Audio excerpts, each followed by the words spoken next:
It's the Wake Up Call with KB and Andy on 93.5 and 107.5. The Fan. I don't have the luxury as an offensive lineman to tap my helmet to get out of the game. What the hell was that? We had a conversation about it this morning in the quarterback room, which I'll keep private. But obviously in those situations, you know, he knows, right, on those type of deals, like, you can't take yourself out. I think he knows it's not the standard that, you know, that he needs to play up to and the rest of the team holds him to, and he's going to take the criticism for that. It's just rightfully so, right? I mean, it's a tough look. When it comes to physical exertion, no one's job is easier on game day than a quarterback's. Is he starting Sunday? We are evaluating everything. Boys, who needs drama of next Tuesday's election? We can just follow the indie sports scene. We've got it all right here. You better believe it, baby. Let's go. We've got quarterback drama. Yes, We've got a Pacers team looking in the mirror right now asking who the hell they are. The Fever are turning the WNBA upside down at their head coaching search. Indiana, Notre Dame, a possible playoff matchup here. Simone Biles is in town tonight. Taylor Swift this weekend. We've got the drama. Nowhere else. Yeah, my wife did say to me, we're not going to be able to do this, and that this weekend because of Taylor Swift. I'm like, I'm not living in the world where I'm going to be held captive because Taylor Swift's going to be downtown for a couple nights. Come on. You didn't Airbnb the old home? No, I should have. No? I've known people that have done that. I think you could pay for the mortgage between now and 2030. I know people that have done that, you know, when Tiger Woods has been in town at Valhalla back in Louisville or for the Kentucky Derby. I have never done that myself. Plus, no offense to these people, they don't want to sleep in my bed anyway. Good morning, KB. How are you? Mark, what's going on? That is certainly a pleasant thought on this Tuesday morning. Off of a few hours of sleep and an inability to close out last night's game in Orlando. Rick Carlisle scheduled to join us coming up here at 8 o'clock, but the Pacers are on the back burner here on this Tuesday morning. As Mark Dykton's open alluded to, we are evaluating everything. Shane Steichen's public comments for the first time in the Anthony Richardson era. Non-committal to number 5 in the starting lineup on Sunday. Again, that is against the Vikings, Sunday Night Football. And certainly that was the storyline of yesterday. Yeah, well, I want to ask you because, you know, we had the conversation at the end of yesterday's show, KB. You know, we were just kind of shooting the bull, if you will, back and forth on, you know, maybe what we'll hear from Shane Steichen today. We figured there would be some sort of answer, or there would be some sort of update on, you know, AR taking himself out of the game, and we knew some players would talk, and that would be a conversation piece. But you know, I mean, usually these press conferences are a complete nothing burger. I mean, it is few and far between that we get something juicy, meaty, if you will, from Shane Steichen. I'll start here. How surprised are you? I think that's it. To me, not that it's a harmed relationship, but, you know, I mean, we wake up today and we come in here and the things that they have said about Anthony Richardson and perhaps the relationship has moved to the next level between he and the Colts. I was surprised that we got that yesterday, and I'm surprised that we're going to be talking about it for a long time this morning. We got about a minute in. Mic's off. There we go. We got about a minute into yesterday's Zoom with Shane Steichen, and I thought, oh my, he sounds different. Okay. Like, this is not a typical Shane Steichen on a Monday. And it's funny for those unfamiliar with how our Zoom press conferences work on Mondays with Shane. You know, we all put our name in a queue, and that's how they call on people to ask questions. Oh, yeah. And all of a sudden, about a minute in, Shane sounds different. I'm like, I got to get in this queue, and I got to get a lot higher in this queue. And certainly you heard Greg Doyle's voice there ask him that specific question because it was starting to be like, wait a minute, is there more here to this? I mean, I did not have on my bingo card me asking Shane Steichen, are you still going to be the play caller? But when he says we're evaluating everything, I mean, seemingly that is on the table there. For what it's worth, he did say that he's still, right now was the caveat, that he will still be the play caller. It sounded different. And I have scar tissue, and I think it's important that I mention that before I say what I'm about to say. But I walked away from that Zoom, and I don't think I feel this way, but it's a thought that went into my mind, and I want to share it with you. Yeah, sure.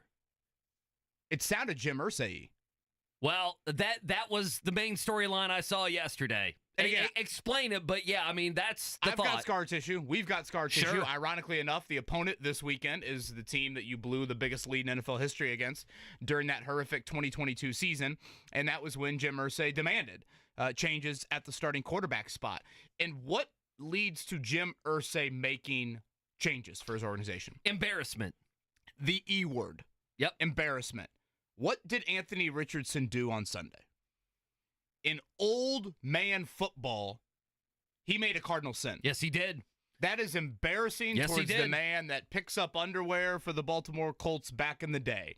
Like that. And so, again, that was, I've got to share it with you because that was my first thought walking away. Now, where else did my mind go? I went to gamesmanship. There is not a defensive coordinator in this league that I would argue Shane Steichen respects more or thinks is as exotic as Brian Flores on Sunday.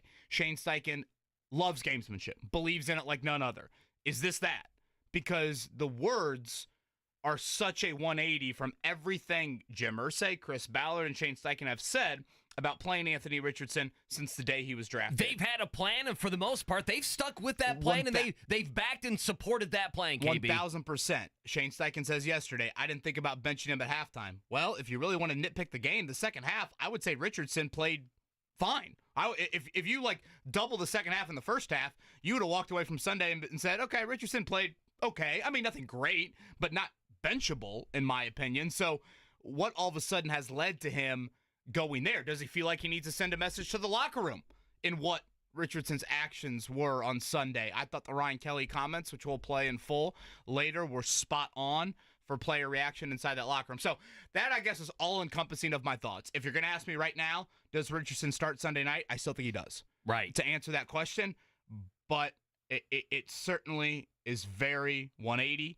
It is interesting comments, and it is the first time in the Shane Steichen era we've ever heard him, I think, go on this ledge. Yeah, there's no doubt. Ryan Kelly, we'll play that coming up at about 7:35. It was funny. I was listening to the press conference, and I know you were on the Zoom yesterday, and I couldn't really tell if it was a different Shane Steichen, but, when Greg Doyle asks, is he your starting quarterback, he says, we're evaluating everything.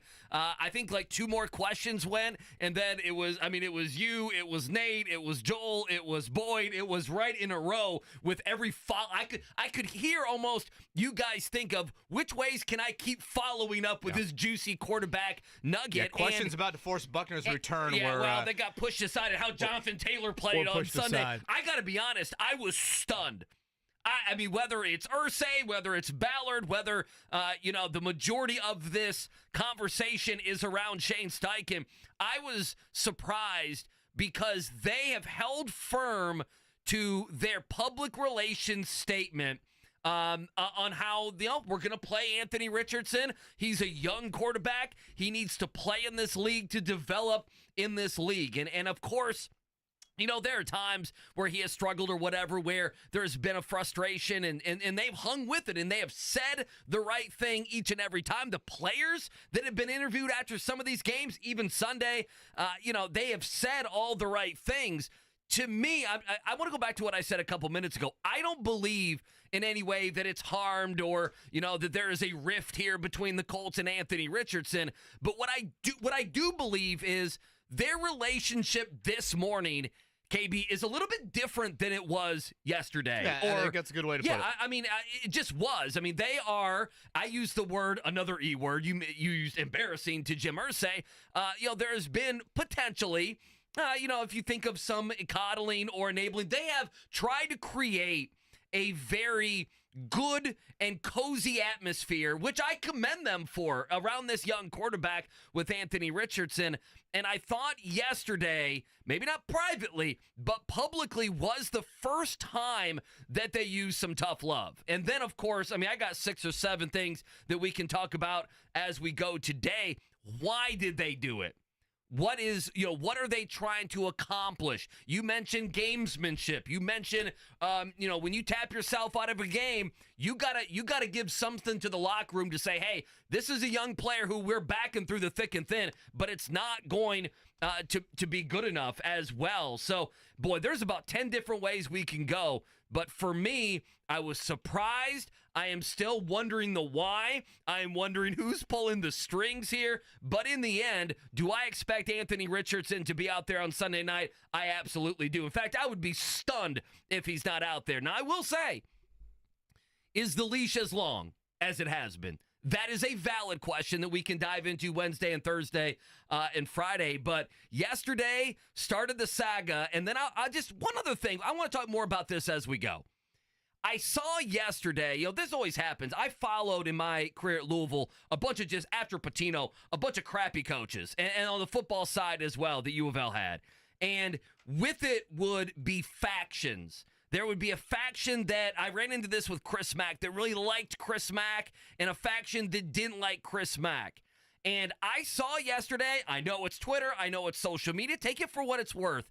Factions on Anthony Richardson are starting to form. There are media members, reputable ones. There are fans and everyone in between that are backing Anthony Richardson through the thick and thin, that don't mind putting out video after video after video on why Anthony Richardson, has a bad completion percentage, okay? And then there's the other side that's tired of seeing it. And I have noticed that as well, that with his play and now with this rhetoric yesterday, you have two factions that are kind of splitting off. And if he doesn't start playing better football and guys don't start catching the ball around him, you're going to see that grow, and you're going to see even more consternation grow within the fan base. I truly do believe that. We'll talk more. Again, play that Ryan Kelly comment. I thought that was spot on, frankly. We'll play that here upcoming in the 7 o'clock hour. Rick Carlisle scheduled at 8 o'clock. We're going to start. God bless him. It feels like just a worthless experiment almost at this point. But we will start a college basketball tour around the state each of the next 3 days, looking at Indiana, Purdue, and Butler. Tony Adran, baby. Come on, get Tony. Started. The great Tony Adran going to join us in the 9 o'clock hour. At one point last night, I thought, could Anthony Richardson guard Paolo Banchero? Because seemingly nothing else is working for the Pacers. Big wings eating the Pacers' lunch. We are used to that. And certainly Banchero did that last night. Bully ball the entire first half. And then he just shot over dudes.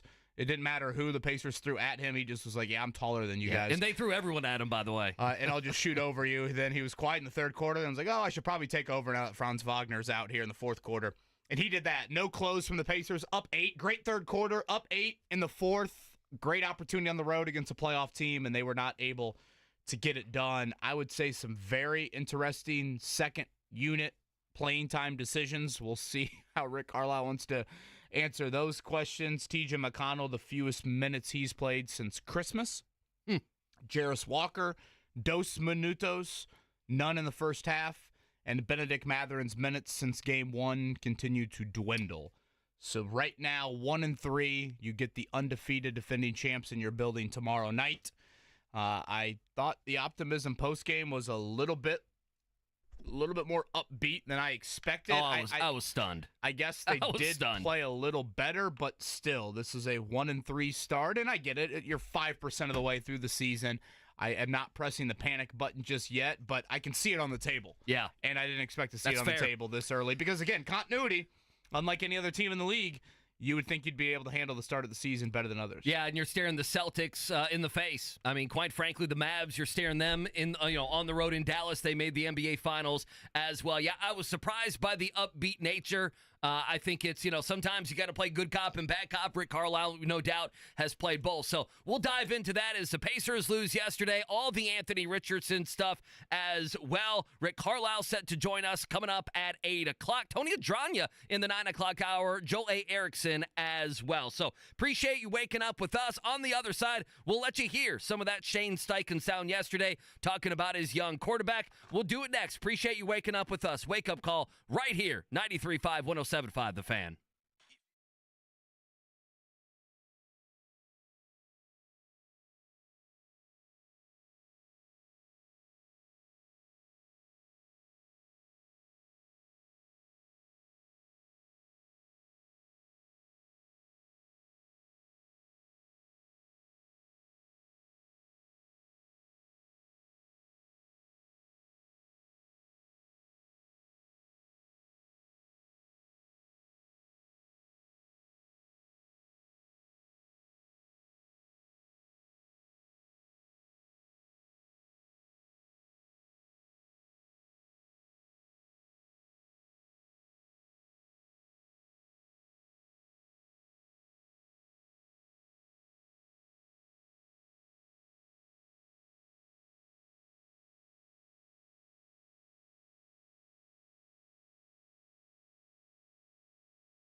What did fellow captain and the longest tenured Colt, Ryan Kelly, think of Anthony Richardson coming out because he was tired on Sunday? We'll play that full clip here. Upcoming, Andy Sweeney, obviously a very busy morning check down. Yeah, we'll get to the NBA. We had World Series last night. I guess we had a Monday Night Football game. We can go many places, but as always, let's start with the Colts. And KB, I will say, Ryan Kelly spoke yesterday, and I knew it was going to happen, but it really was a parade of radio and TV gas bags giving their opinion on Anthony Richardson, which I knew was going to happen to the kid. But that's what happens when you take yourself out of a game. Okay, so yesterday, Shane Steichen spoke with the media. I'm going to give you 4 different clips, and we'll keep rotating these. This is basically the gist of the conversation this morning. So let's start here with clip number 3, Mark. And a lot of these are short. So Greg Doyle asking, is he your starting quarterback? Is he starting Sunday? We are evaluating everything. All right, so that's how it started. A couple questions later, Steichen was asked, for sure, again, hey, is Anthony Richardson your starting quarterback? Like I said, we're evaluating everything, not just the quarterback, everything. Like, we all got to be better. I mean, we're sitting at 500, and, I think, looking back at what we've done, there's a whole bunch of areas that we can improve on.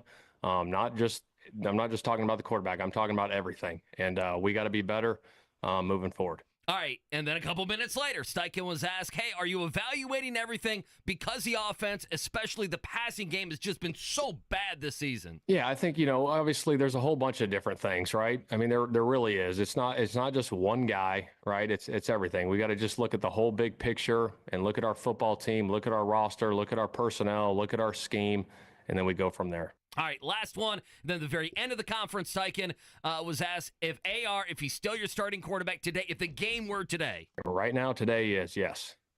Just you don't know for the upcoming game if he is a starting quarterback. We're evaluating. All right, so I think that's the gist of basically what we heard from Steichen yesterday on AR. Specifically, Steichen mentioned getting the ball out of Richardson's hands quicker as something that needs to improve if indeed they are going to stick with him. I guess if anyone cares, Bernard Ryman is in concussion protocol. I would consider him an important player. I think that's the first concussion the Colts have had this season. I think it is, too. Developed symptoms yesterday morning after the game, so that will be something to watch here. Colts and Vikings, Sunday Night Football, if anyone cares. We'll talk a whole lot about this throughout the show. All right, last night down in Disney, the Pacers lose 119-115. Really a big third quarter got the Pacers back in the game. They had an 8-point lead about midway through the fourth, and then Orlando made all the meaningful plays down the stretch. Aaron Nesmith got teed up with like 2 minutes to go, which I thought was kind of a crazy situation there. That was a stupid one. The Pacers scored can't do that. Just 3 points in the final 4 minutes. Paolo Banchero went off for 50. So I believe the Pacers have given up the 2 biggest games in the NBA this season. Tyrese Maxey on Sunday with 45. Paolo Banchero last night with 50. Tyrese Haliburton was certainly better, but still not enough. 119-115 in Orlando. And again, this tough stretch to start the season. It continues tomorrow night. The Boston Celtics inside of Gainbridge Fieldhouse. Rick Carlisle joins us in about 35 minutes. Well, you could be a New York sports fan this morning. Yankees losers 4-2. At least Verdugo got his bat flip. I know you weren't awake for that. The Yankees did Aaron Judge strike out again? He did. He and Ohtani have 2 hits in 23 How plate about appearances. The 4-pitch walk to the injured Ohtani to start the game? You like that to start the game? Yeah, maybe that's not a good thing to do. Anyway, 4-2, your final there. The World Series probably ends tonight, but it's about over anyway. Monday Night Football last night, 28-16, Steelers over the Giants. I thought the Giants might help the Colts just a little bit. It did not happen. They had moments. Tyrone Tracy, big night for the Decatur Central Hawk. He's a good player, and by the way, he's earned that job. He's their starting running back the rest of the way. Had a shoulder injury, came back, had a touchdown run. Steelers now 6-2 on the season. Listen, I guess they're right. I mean, their passing offense does look better with Russell Wilson.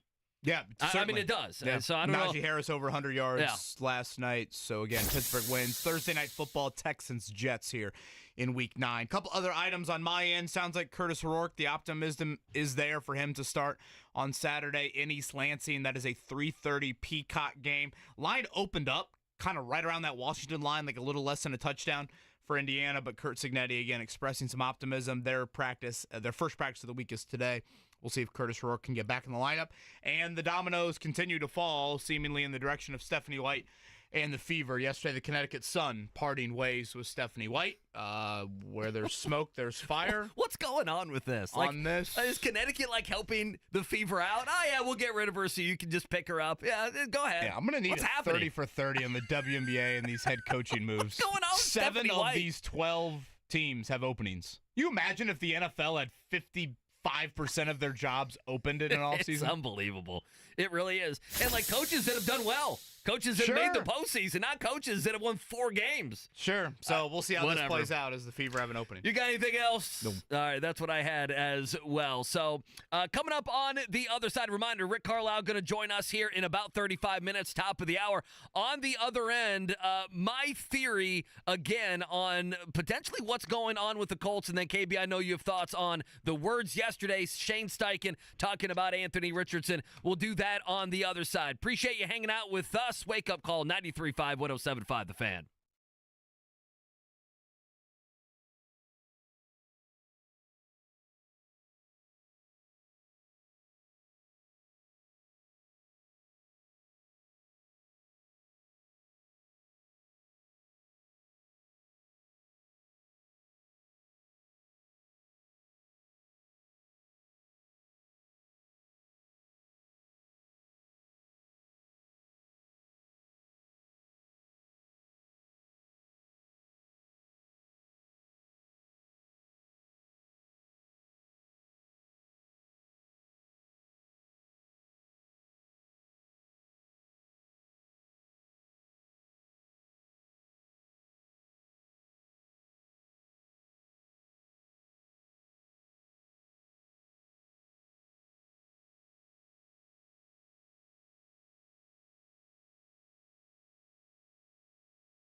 Yeah, I'm not going to lie. That Pacers plane probably landed about 2 a.m. last night. Rick Carlisle joining us some 6 hours later.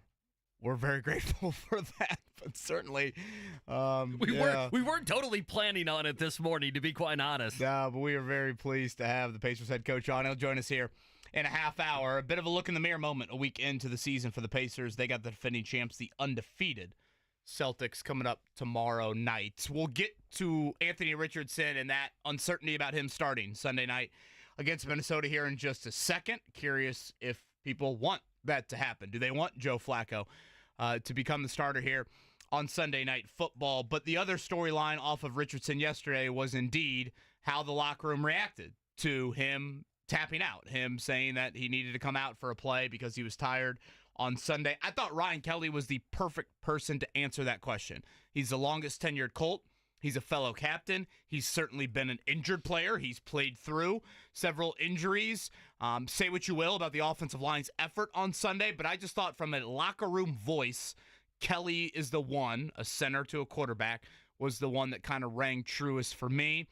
And here was Ryan Kelly yesterday when asked about Anthony Richardson exiting for one play. Yeah, I mean, I think, we had a conversation about it, and, I think he knows it's not the standard that, that he needs to play up to and the rest of the team holds him to. And I'll kind of leave the conversation that we had at that. But, I'm sure he's going to take some criticism for that. It's just rightfully so, right? I mean, it's a tough look, but I'm also, he's out there giving it all for his team, right? And it's not always pretty sometimes, an offensive lull the last couple of weeks, just having a hard time getting going at times. I thought we did some good things in the game, but if anybody ever questions how hard he plays, I don't think that that's the case. I mean, if you watch his film, surely, we didn't move the ball effectively at times, but, I mean, he's giving it everything for his teammates. So he's young.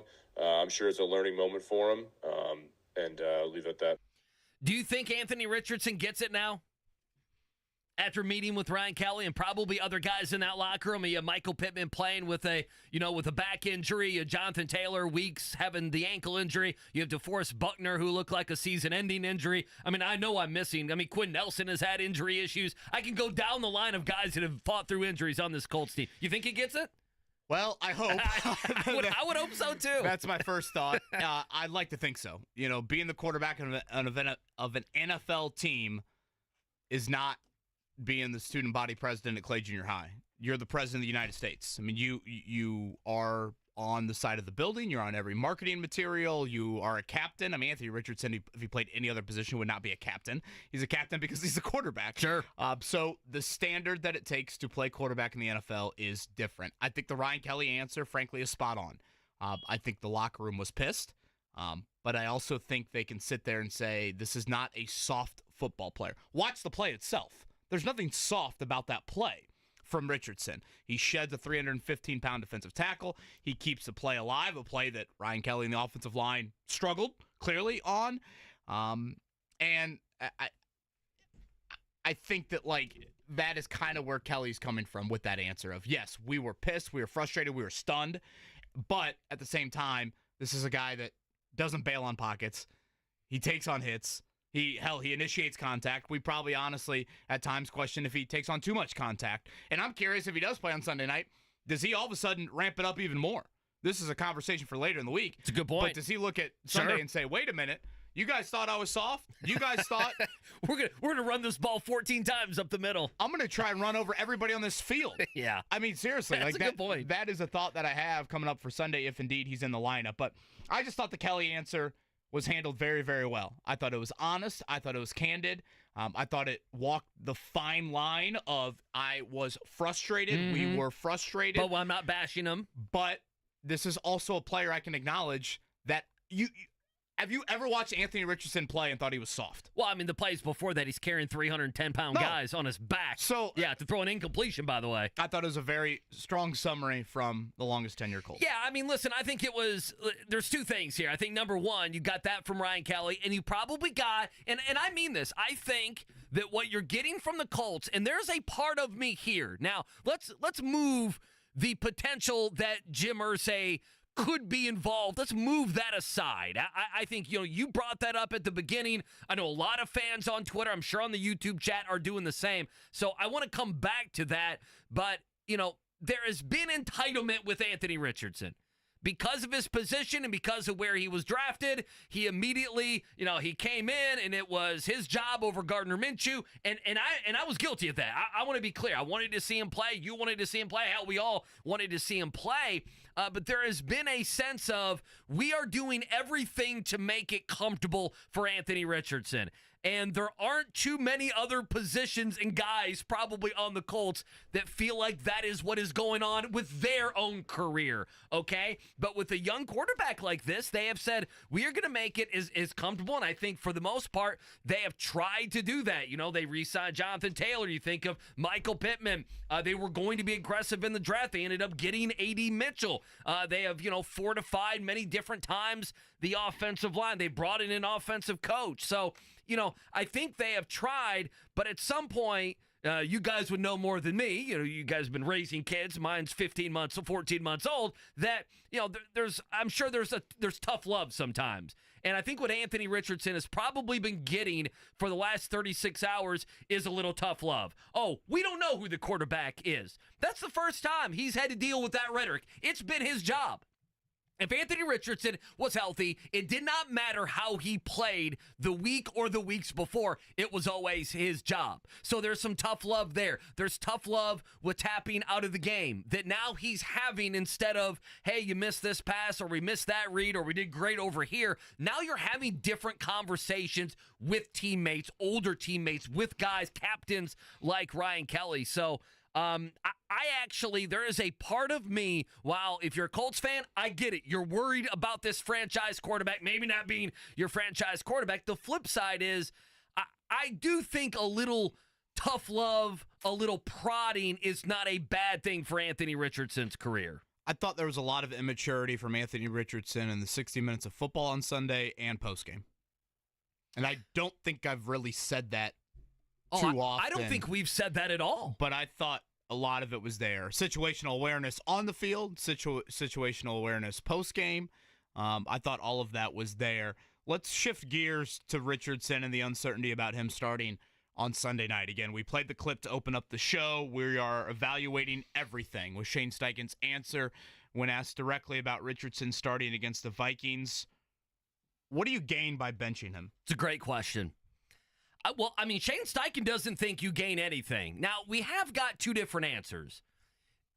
When Richardson got injured, I think they tried to play the positive that he's still getting all the mental reps. Remember that? That was to make us all feel better that, AR season's over. That was the spin cycle of, hey, guys, he's not going to be out there, but those mental reps are going to be valuable reps. Okay, fair enough.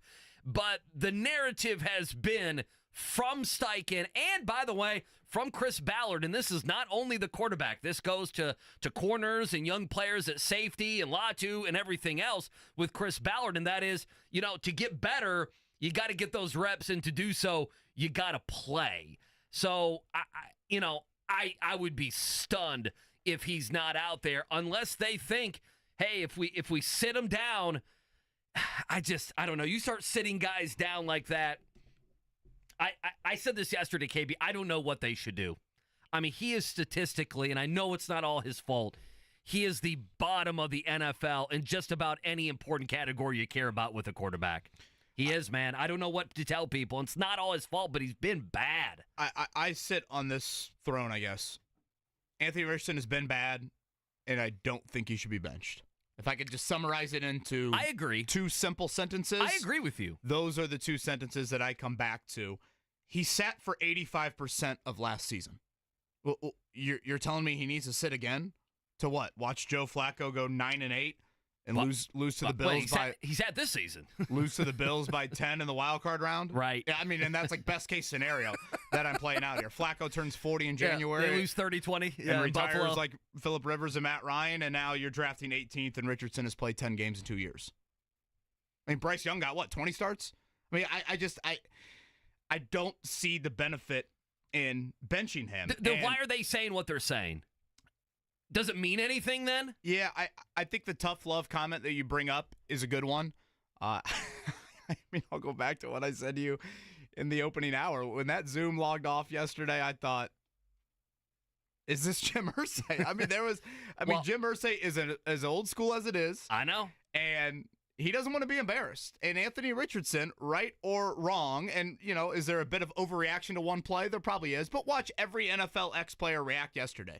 Mark played the get-up clips to start the show. Chase Daniel, I saw, just undressed Richardson, and he's kind of a big quarterback voice right now in it. JT O'Sullivan does these QB school videos you see. He had comments about him. Again, I've never seen it. I've never seen Lamar Jackson or Josh Allen do it, but I just don't see the overall benefit in actually benching him. And I could be wrong, and Joel Erickson's going to join us at 9. Joel's got a good football historian mind. And Andy, you might know this because not to rub it in, but your Giants have certainly been this franchise more than the Colts because we're not used to this here in Indy. We're not used to the young quarterback playing and having growing pains outside of Peyton. And again, Peyton's just a different animal given his college resume. But I ask this, what young quarterback has been given the keys to the franchise, then have the keys taken away from him, and then given back the keys and it's worked? I know. There aren't many. In the Star, I think it was Nate Atkins' article, they came up with 2, and one was like Rex Grossman, I want to say. I don't know. Sexy Dear Rexy. Lord. Does Mark drink at 7 Does a.m.? Mark want to make a statement? Other. Well, no. Listen, that's not the answer that I was thinking or wanting. To wanting. equate it to the Giants, and the Colts are so far from this, but the Giants have let Daniel Jones hijack their franchise. And three GMs are going to lose their job because of Daniel Jones. And look, coaches. There is a fine line between there is giving the keys routinely and then finding the answer and feel like you're ready to move on. But I guess in my opinion, it's like, and if you want to be uber glass half full, and Andy, we can maybe get into this more tomorrow, but if you look at Josh Allen's first 10 starts and you look at Anthony Richardson's first 10 starts, it is Halloween eerie how similar and disgusting the numbers are. I mean, it is so eerie. Now, the Bills made a big trade for Stephon Diggs. It certainly helped out their franchise, but Allen unquestionably took tangible steps in the right direction with his accuracy. And Richardson right now, the arrow is pointing down. I have not heard of these are good reasons why he should sit, other than people seemingly thinking that Flacco is going to lead this season somewhere that all of a sudden makes me sleep better at night. I have seen 9 wins with Gardner Minshew. I've seen 4 wins with Matt Ryan. I've seen 11 with Phillip Rivers. I've seen 9 with Carson Wentz. Hell, I've seen Jacoby Brissett sniff 500. I don't need to see another 39-year-old quarterback do that. What good is that season drafting 18 overall, and then what happens when Flacco hangs it up in January when he turns 40?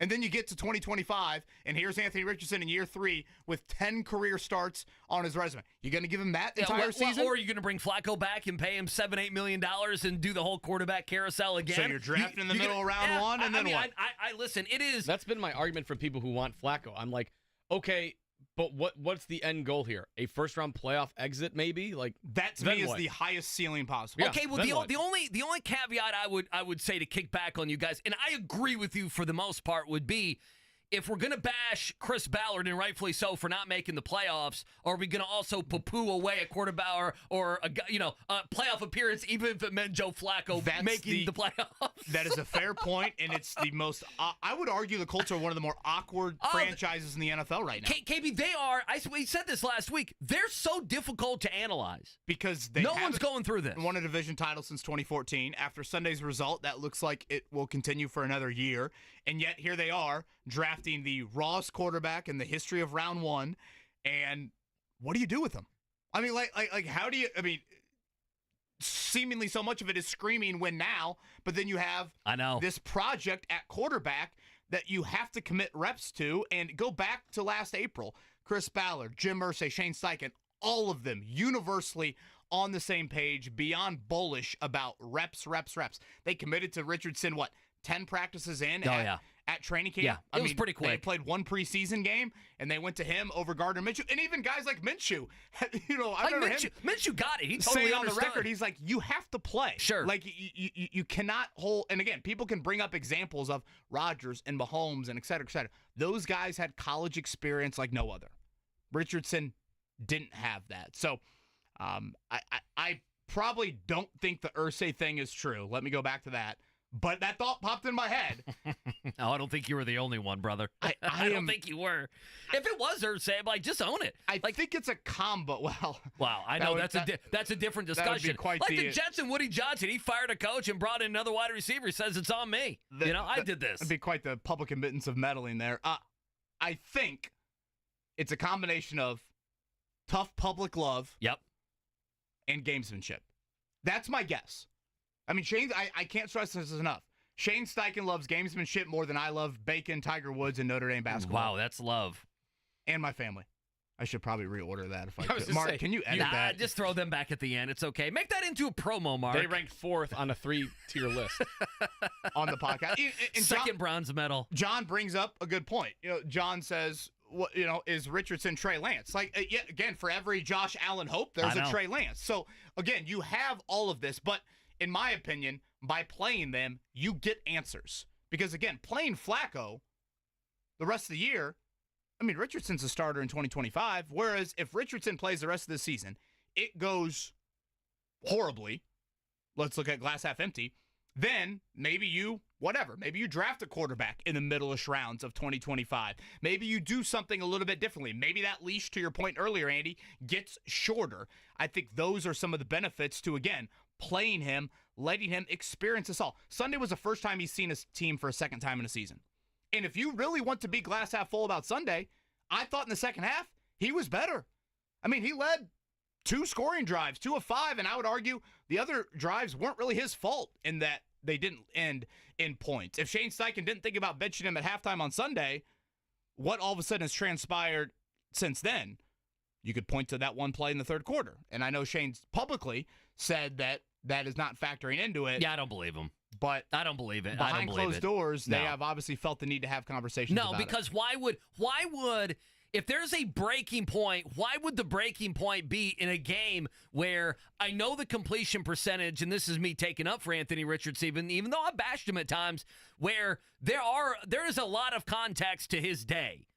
His day was also, yes, it was bad play. I understand he took himself out of the game, but there were also drop passes everywhere. There were drop passes and routes ran the wrong way from everybody on that roster. I mean, everybody. I guess that's the one thing I wish we could have heard a little bit more from Steichen, and he talks again on Wednesday. I know today's coordinators is it's on my list for Wednesday. What about I know is the Anthony Richardson, and rightfully so, conversation blew up yesterday. The flip side is, I mean, there are guys. If Tyler Goodson can't catch a football, don't throw him the effing football anymore. I mean, Michael Pittman didn't have a good day. It's on Chris Ballard to not have a tight end as well. Alec Pierce didn't have a good day. I want to go back to something you mentioned. So yesterday, here's my afternoon. So I have little gas. I have Mason in the afternoon, okay? And so up on the big screen, he likes watching music videos. It's one of the things. We'll watch some music videos. Carson Daly. Here we go. So watch some of that, but we'll also Candy Shop. Gas is watching. We'll flip Magic Stick. We'll flip on the YouTube, and and we'll have Query and Company up there. Watch some of that. Obviously that we love Jake and Jimmy. Okay, so so I'm watching them. And at the same time, I'm flipping around. And so, it's about 12:30, about 12:45, 1 o'clock. And so what has happened on social media at 12:45, 1 o'clock? All of the morning shows, and Mark, you dubbed that Get Up. Mm-hmm. All of the Get Ups and the First Takes and the Sports Center hits and Pat McAfee, all of them are now starting to put out their videos, their mini videos where someone answers, Bill Belichick answers a question, you put the 35 seconds out there. Or in this case, they're starting to come out about Anthony Richardson. And you have Shannon Sharp, and you have Damian Woody, and you have Stephen A. And by the way, you had Matt Ryan, who I thought was actually pretty tender with the whole thing, basically saying I was a slow-ass quarterback, so don't ask me. But it's all these NFL people, all these different TV stations and internet and everything else putting out these 45-second videos on the Bears. No offense, Mark. That's okay. Yesterday was all about the Chicago Bears, and then a little bit on Anthony Richardson. So I'm watching Jake and Jimmy, and McAfee puts one out, and he's not the only one that did this, and that is it kind of hit him and other analysts yesterday of what the Colts are actually going through. And I think it goes to what you just said of they're trying to balance developing a quarterback while winning, while having some components of their team that are win now while other components are not winning now. And my theory on this, I put it on Twitter again yesterday, has always been, and then I'll shut up. My theory on this has always been, I think they thought they would get to develop Anthony Richardson and win games. You could argue they're doing that a little bit by being 500.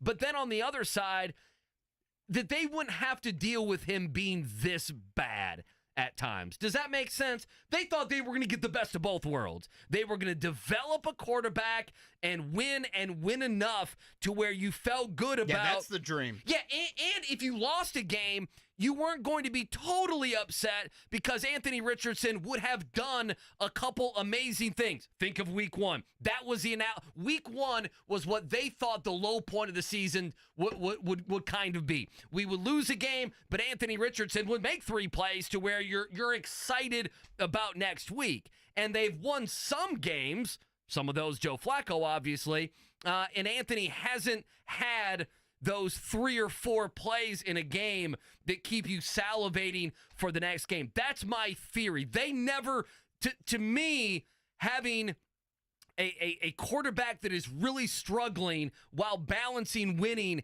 is probably worst case scenario for them. They thought they could accomplish both at the same time, and maybe they can. There's still time in the season, but it doesn't look like that's going to be the case. Tanner sends an email in here, and he goes back to the Get Up clip that I think made the rounds pretty aggressively yesterday, and in that, Damian Woody, certainly very strong as a former offensive lineman, and Anthony Richardson sitting out. Rex Ryan, Dan Orlovsky chimed in on the conversation. Ryan threw in a bit of a throwaway line of the GM is forcing the head coach to play the quarterback. I heard that. I didn't really get that, to be honest with you. He's not the only one that said that, though, KB. I mean, aren't they all tied at the Richardson hip? Wasn't Shane Steichen here? This is not Brian Callahan with Will Levis. This is not Dave Canales with Bryce Young. Shane Steichen had plenty of say in Anthony Richardson as the quarterback. Plenty of say in that draft pick. So, and that evaluation. So, in no way, shape, or form am I going there. Well, is Chris Ballard tied to Anthony Richardson? I think they all are, frankly. I think Steichen is. And I guess, how do you look at it? Doesn't Steichen have a longer leash? Wouldn't Steichen be more willing to play Richardson, whereas Ballard needs wins, so he'd be more willing to play Flacco? To play Joe Flacco. If you really want to debate the win-loss element of the resume. I wish. What makes you think this is acceptable, kid? Is it the fact that the GM's making the head coach play you? Yeah, but Rex Ryan's not the only one that has alluded to this. But Rex Ryan's made some idiotic comments before, and I just chalk this up to another one. Listen, he's a blowhard. I like Rex Ryan for the most part. He's good on TV. He might be the Jets coach again. He's fun, but I guess my thing is it the football guys saying that because they trust Joe Flacco and have seen him and not Anthony Richardson? Because Rex Ryan's not the first one to say this. This is something that's been muttered 4 or 5 different times this season. Like, I just wonder. By anyone credible? Well, is there someone out there that is a little bit close to any of these guys that is saying this? Who is saying this to where Rex Ryan feels like he can say that and speak almost like he's an authority on what the Colts are thinking? Or is he just a blowhard? I don't know. Was Rex Ryan with Flacco in Baltimore? I can't believe that I'm actually looking this up. He was, wasn't he?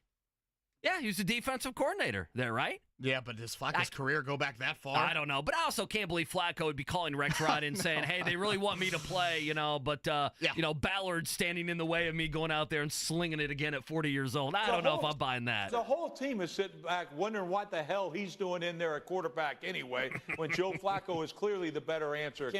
I think the awkward nature is a lot of these guys in the locker room have done the Band-Aid thing. They all have lived it. And so I think if you go back to a lot of their comments, and Andy, they probably said a lot of this stuff to us in August at training camp. Remember how grateful they were that they had this young quarterback that they were trying? They were all super optimistic about it. And at the end of the day, Kansas City, Buffalo, Baltimore, the 3 teams that have been the class of the AFC for the last 5-7 years, they all have these quarterbacks that they've built the franchise around, and now Houston's knocking on that door to join them there. That's the route you have to take, not the Band-Aid. We have done it in this market. It has gotten you to middling levels of the NFL, and I would argue NFL purgatory is NFL hell. You've got to try and find the franchise quarterback. That's the attempt. Right now, it's not going well. You're 10 starts into it, the arrow's pointing down.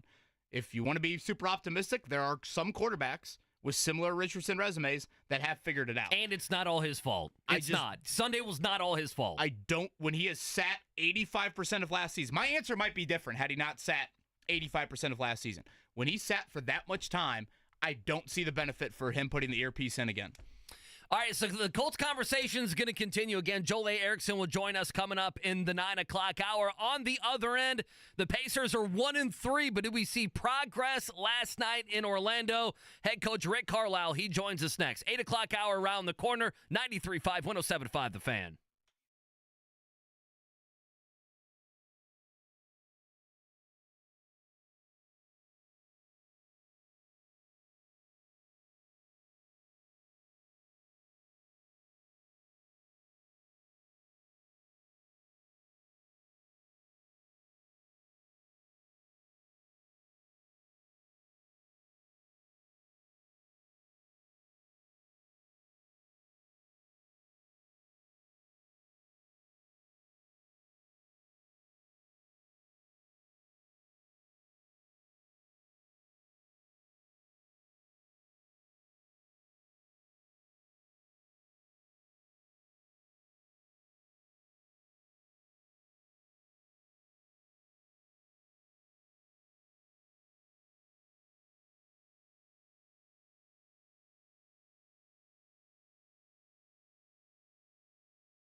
Indeed, the undefeated defending champs, the Celtics in town tomorrow night. The Pacers back in Indy. It was a late one last night in Orlando. Certainly a spirited third quarter, and then the fourth quarter, the exact opposite, as the Pacers had an 8-point lead about midway through the fourth and got away from them as they lose 119-115 to the Magic. It's a 1-3 start to the season. To talk more about that, he is the head coach of the Pacers, and we certainly appreciate his time.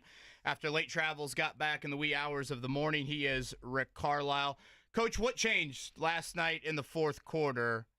Great third quarter again to get you guys back in that game and give you the lead, and then down the stretch, the offense struggled a bit. What did you see change in the fourth?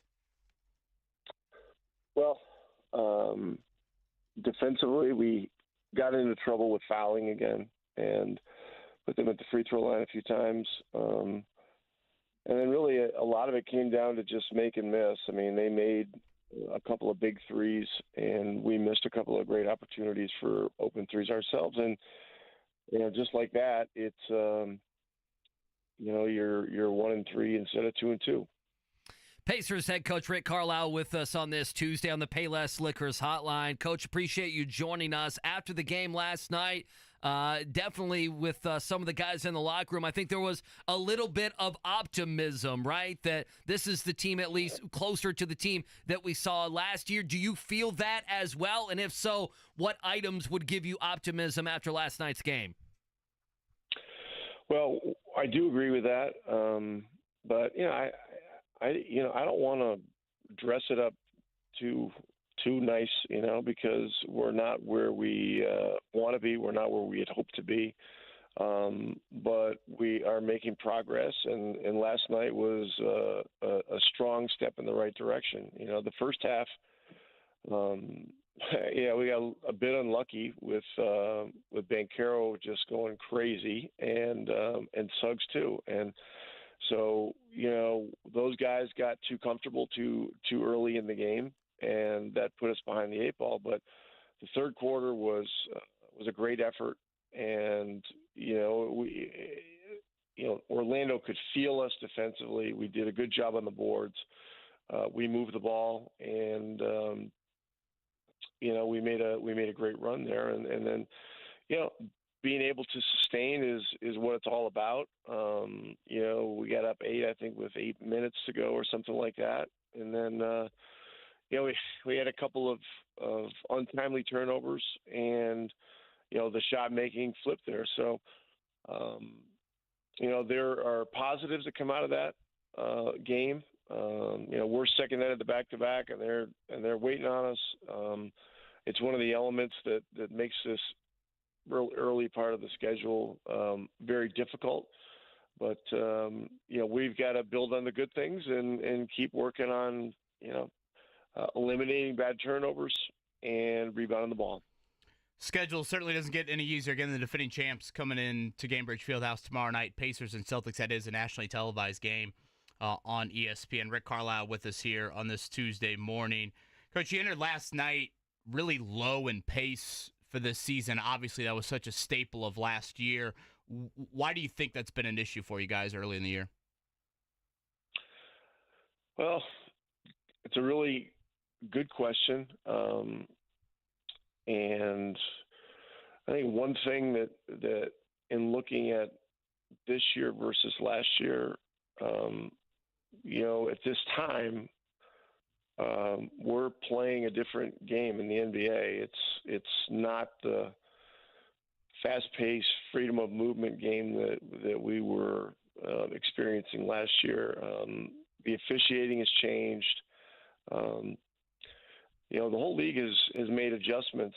There's more full court pickup, similar to what we were doing in the playoffs. There's more fast pace, similar to what we were doing last year, and there's a lot more crashing. And I really believe that the crashing that the entire league is doing. I don't know for sure whether it's a league-wide thing, top to bottom, or if it's a strategy that teams are using mostly against us to try to prevent us from running. But it was a big factor in the Philly game, with them getting 20 offensive rebounds. They take a lot of threes, and a lot of their offensive rebounds came off long misses. And I don't know how many of Maxi's points came off of offensive rebound, kick out, another three. I think at least 2 or 3 of them did. But there are some dynamics in the game that have changed, and we've simply got to adjust and do better with them. Again, Rick Carlisle with us here on this Tuesday morning. Appreciate his time after a late night for the Pacers, getting back from Orlando. You mentioned the officiating has changed a bit. You certainly said to us before the start of the year you expected more physicality to be allowed. How has the officiating changed, and is this kind of what you thought play out so far?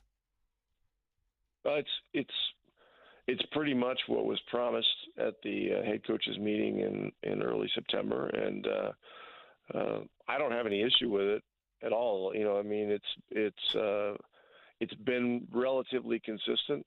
There's always going to be calls you disagree with and stuff like that, but it's a more physical game. We're getting to the free throw line more than we did last year, and so is the other team. And when you look at the number of free throws, it's another thing that's going to make it difficult to play fast. And so we've got to eliminate fouls. That's certainly, one of the challenges that comes with this kind of game. I don't remember exactly how many free throws Orlando had last night. It might have been 38. We had 30 or something like that. But harder to play fast when you're taking it out of the net on a made free throw. So that's an adjustment that we've got to definitely make. And again, we got to build on good things and keep correcting bad things.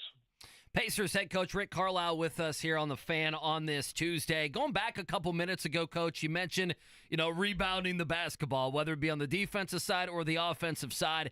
Is that more scheme? Is that want to? Is that personnel? Why right now are you guys struggling on the boards?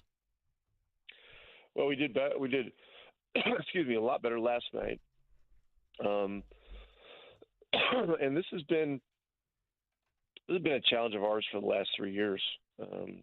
And we've just got to keep working on it. I mean, in looking at it, I mean, there's different there's different ways to remedy it. I mean, we can certainly continue to do rebounding drills. That's one thing. Last year, one of the things we did was we had a pretty massive lineup change at one point and got bigger, and moved to a bigger lineup. We moved Neesmith from the 4 position to the 3 and reinserted, Jalen Smith as our 4-man, and that helped our rebounding for a while. And then, then you get into stuff, Jalen ended up getting banged up a little bit during that part of the season, the kind of the January, February part of it. And then we were doing some other things.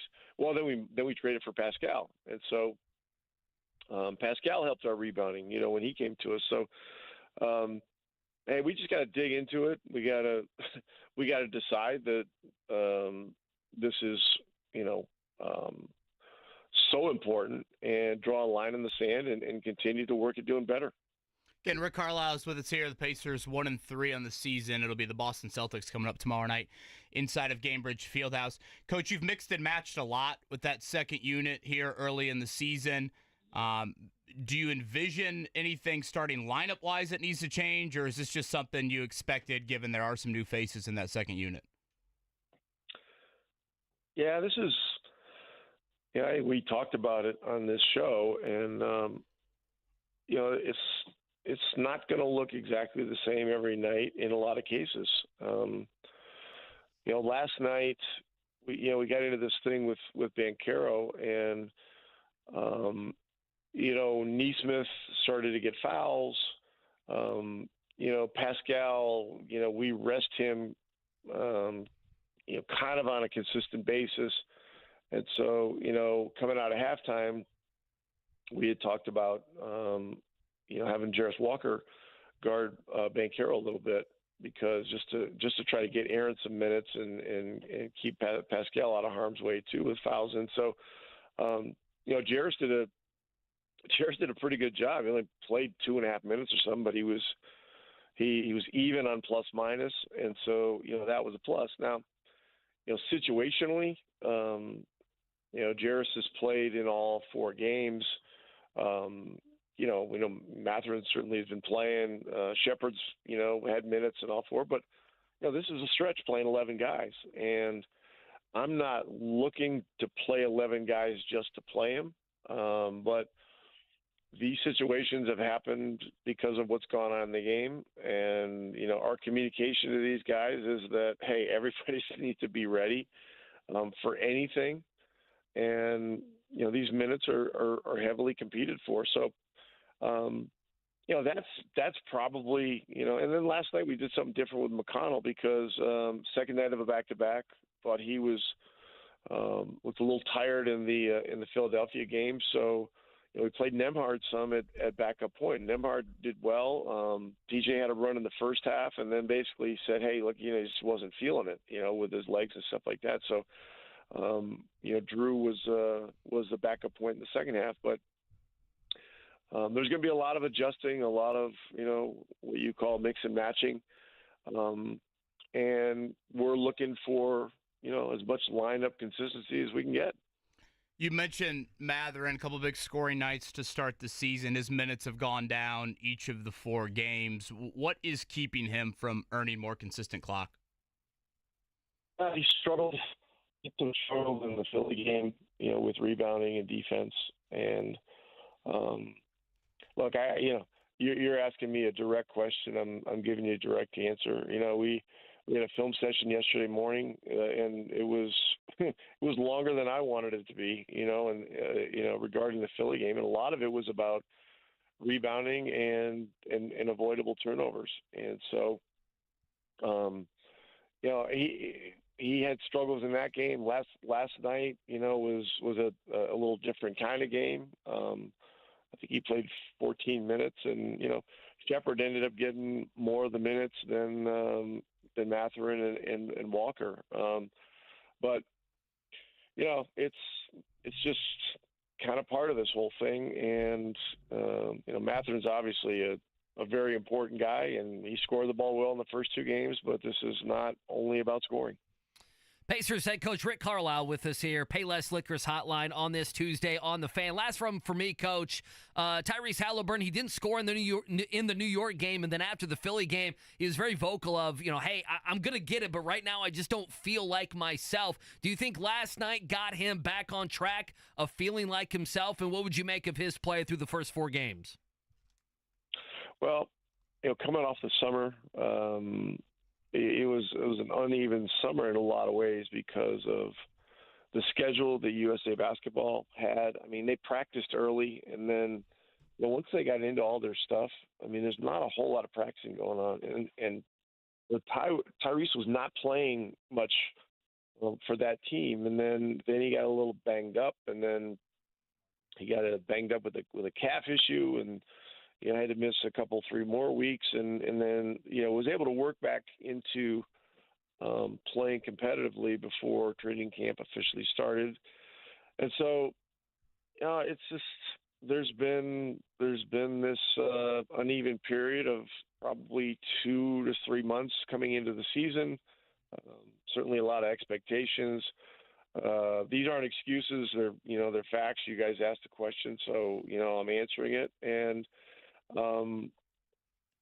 a new year with a game that's being officiated pretty significantly different, and a lot of expectations. And then here you go. I mean, it's really, no one's been great to start the season. And so, I got to do better with that. Our coaching staff has got to dig in on this. But last night, Tyrese is, I think, one rebound away from a triple-double, and played a hell of a game. And in talking to him about all the events of the first 3 to 4 games, the thing that I've encouraged him to focus on is leadership. And just what we need right now is real positive leadership from him, Pascal, and Miles Turner. TJ McConnell's in that mix too as kind of our fourth main veteran guy that plays. James Johnson gives us a lot internally in the locker room. And we've got to slug through this difficult period. I mean, looking at this season, this first 10 to 12 games is, if you looked at the whole thing and really analyzed it, it's very, it was very daunting. But we got to go hour to hour, minute to minute, day to day on this thing. And then, we got the world champs coming in here tomorrow night. So that's a great opportunity. But we got to keep building on the good things we did last night. And once again, as I said, correct the things that have been a problem. Rebounding, turnovers, those are the two main things. And then last night, the free throw line. We've got to keep the opponent off the free throw line. The first 16, 10 on the road, the 6 home games, all against playoff teams. Again, the defending champs inside of Gainbridge Fieldhouse tomorrow night, ESPN, 7 o'clock. 7 o'clock. Coach, I know it was a very, very late night coming off the back-to-back. We appreciate the answers. Happy belated birthday. And we'll certainly be tuning in tomorrow. Okay. Thanks, guys. Take care. Rick Carlisle, Payless Liquors Hotline, 1-3 start there for the Indiana Pacers. Yeah, just a couple things to react to there. We haven't talked much about it because of the Anthony Richardson stuff, and God knows we'll get back to that here in just a minute. Paolo Banchero is a beast. I mean, that is number one, okay?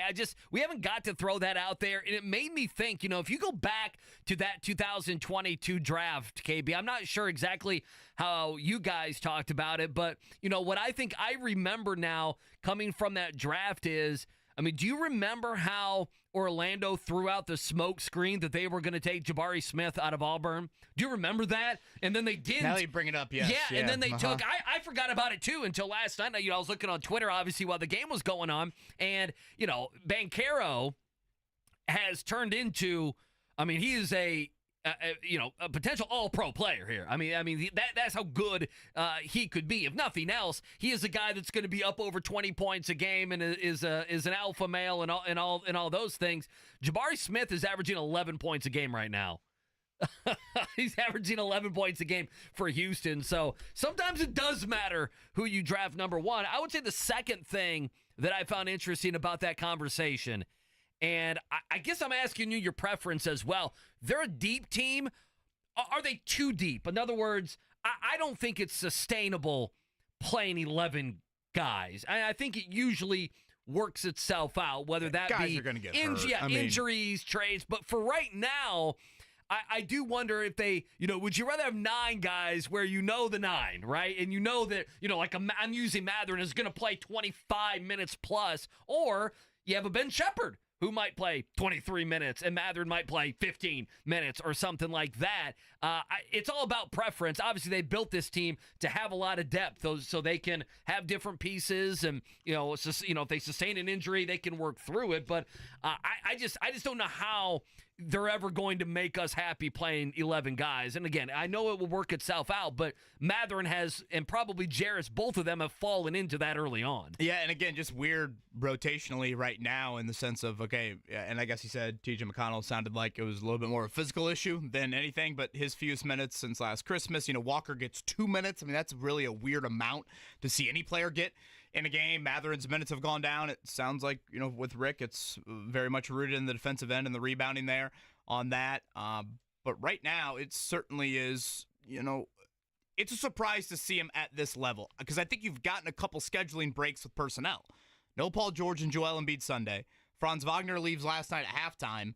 It's really just the Maxey and Banchero shows of what you've lost to. And they're great talents. Obviously, these are all-star level, the next level of stars, but you'd think a Haliburton, Siakam, and a bunch of guys. Really, no one important is missed for the Pacers. No one in that rotation has been out, and so I think that's what is disappointing about this start. And the schedule gets no breaks, really, upcoming here. The Colts are about ready to enter, or they're in maybe their toughest stretch of the season. The Pacers' toughest stretch, I think, is honestly right now with how difficult this start is. But you thought a team, at least I thought a team with more continuity and depth would handle it a little bit better. It's just hard to – I get it's the second night of a back-to-back. Orlando was not coming off of that. In the NBA, you're up 8 midway through the fourth quarter. You got to win the game. Those are games you got to win. You got to win the game. 5 late against Philly on your home floor. You turn the ball over 3 straight possessions. They're missing 2 of their best players. those are two games that's just hard to have on the platter and not finish. Well, I mean, go back. I mean, they have a little bit of the Colts disease. Cade Cunningham had a nice game with them, night number 1, and he's obviously not the star of these other guys. Everybody had a great night with the Knicks, so it's hard to evaluate that. I mean, everyone was up over 20 points seemingly, but the last two games. So if I throw Cade Cunningham in there, I throw the Knicks having success, I throw 45 points from Maxey, I throw, obviously, the 50-burger last night that Banchero had. The Colts have made other players have their best games. Early on, the Pacers have done the same with Maxey and Banchero. Last thing, before we go to a morning check down, what did you make of the Haliburton answer of an uneven summer, that there's been some, that he had Team USA, that he was dealing with an injury? I guess I just thought he had a great summer. He won a gold medal and he got to follow around Steph Curry. That's how the narrative was seemingly until the season started. And now it's, the last couple months he's really been busy, has Tyrese Haliburton. I'm not sure what to do with that. Well, I think mentally and physically are two different answers. I mean, physically it is a different summer. And I think all the guys for Team USA, how much they played or not, would answer that. Mentally, I think it was beneficial for his career, but still, it's like he never really had the time to fully regroup and rest on that. And I thought the Matherin answer was interesting as well, because certainly we know that so much of the Pacers and their playing time decisions will be rooted in defense. But, Andy, let's not act like the offense has been very good to start this season, or what we're used to. And, sitting Matherin, you do sacrifice on that end of the floor right now. So I get that, certainly, and I watch these games, and I'll be the last one to say Matherin is a polished defensive player, but he also is pretty damn gifted offensively. And to me, that is a fine line in, wanting to send that message and taking him off the floor. But right now, when you have the struggles offensively that you've had, it's difficult, I think, to totally justify that. So, again, plenty more on the Pacers front coming up tomorrow night, 7 o'clock. Boston, I want to say, at New Orleans coming up on Friday as they round out the week here in the NBA. All right, plenty on the Colts front. Let's go ahead and check it out. The Morning Checkdown, brought to you by Marion University Football, pursuing another NAIA championship this season. Don't miss the on-campus action at Ascension St. Vincent Field. Visit NUnites.com for tickets. Obviously, a big day yesterday in Colts world, all the Anthony Richardson stuff. Let's start there. Shane Steichen meeting with the media. Now, this is before he said, I'm not sure. We're evaluating whether AR will start on Sunday. He was asked about AR taking himself out of the game, if the two had a conversation about it. Here's what Steichen had to say. We had a conversation about it this morning in the quarterback room, which I'll keep private. But obviously, in those situations, he knows, right, on those type of deals, like, can't take yourself out, and it's a learned experience for him, and he's got to grow from it. Yeah, and just one more before we move on. Here's Steichen. He was asked at the end of the press conference, hey, is AR still today your starting quarterback? Right now, today is, yes. Just, you don't know for the upcoming game if he is a starting quarterback. We're evaluating. For those curious, Shane Steichen says right now he'll remain the play caller. I still am kind of waiting to hear from the you play Flacco camp convincing arguments. I haven't heard a lot of that. So I tend to think it's a little bit of gamesmanship early in the week, but still, it's quite the public statements from Shane Steichen, and certainly a 180 from how he usually operates in these settings. Again, Pacers lose last night. Paulo Banchero goes for 50. It was a great third quarter from Indiana. I would say arguably their best quarter of the season. They take that 8-point lead and then just wilts away in the fourth quarter. Aaron Nesmith was teed up with a couple minutes to go. That was a stupid play, and he's not that kind of player. No. That was a dumb play. I think at times that is a highly emotional player reacting to calls. I think Nesmith has a little bit of that in him. He was an option on Banchero a whole lot last night. I still think defending these bigger wings, is certainly a Pacers question. I know Siakam got into early foul trouble on that end. So back-to-back, had a chance, could not finish it off. Boston coming up tomorrow night again, 7 o'clock, ESPN. Week 8 NFL season in the book. Steelers over the Giants 26-18. Giants now just 2-6. Steelers 6-2. So they're going to be a playoff team yet again. Russell Wilson, not too bad there. 278 yards and a touchdown. Got the Steelers at plus 850 to win the AFC North in the did preseason. you really? Oh, good for you. They might win that. That's a degenerate if I've ever heard listen, and the Ravens' defense isn't very good, so the chance of that happening is not out of the question. World Series basically done. Dodgers 3-0 lead there, 4-2. Your final last night in the Bronx. You got anything else? Curtis Rourke, optimism in him. Back in the lineup coming up on Saturday. That was Kurt Signetti yesterday. And again, Stephanie White parting ways with the Connecticut Sun. That seems to be the hottest name mentioned with the Indiana Fever and their opening. Plenty of history with Kelly Krauskopf and this organization. Okay, you mentioned there, could the Flacco side give a thought on why to play Flacco? I'm playing devil's advocate here because AR needs to play, but can I give you maybe a couple reasons? Please, all ears. Okay, well, all ears. We'll do that. I know I sounded like a Flacco apologist 3-4 weeks ago. So more AR discussion. We'll do it on the other side. Appreciate you waking up with us on The Fan.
Thank you to Rick Carlisle joining us as always Tuesdays at 8 o'clock.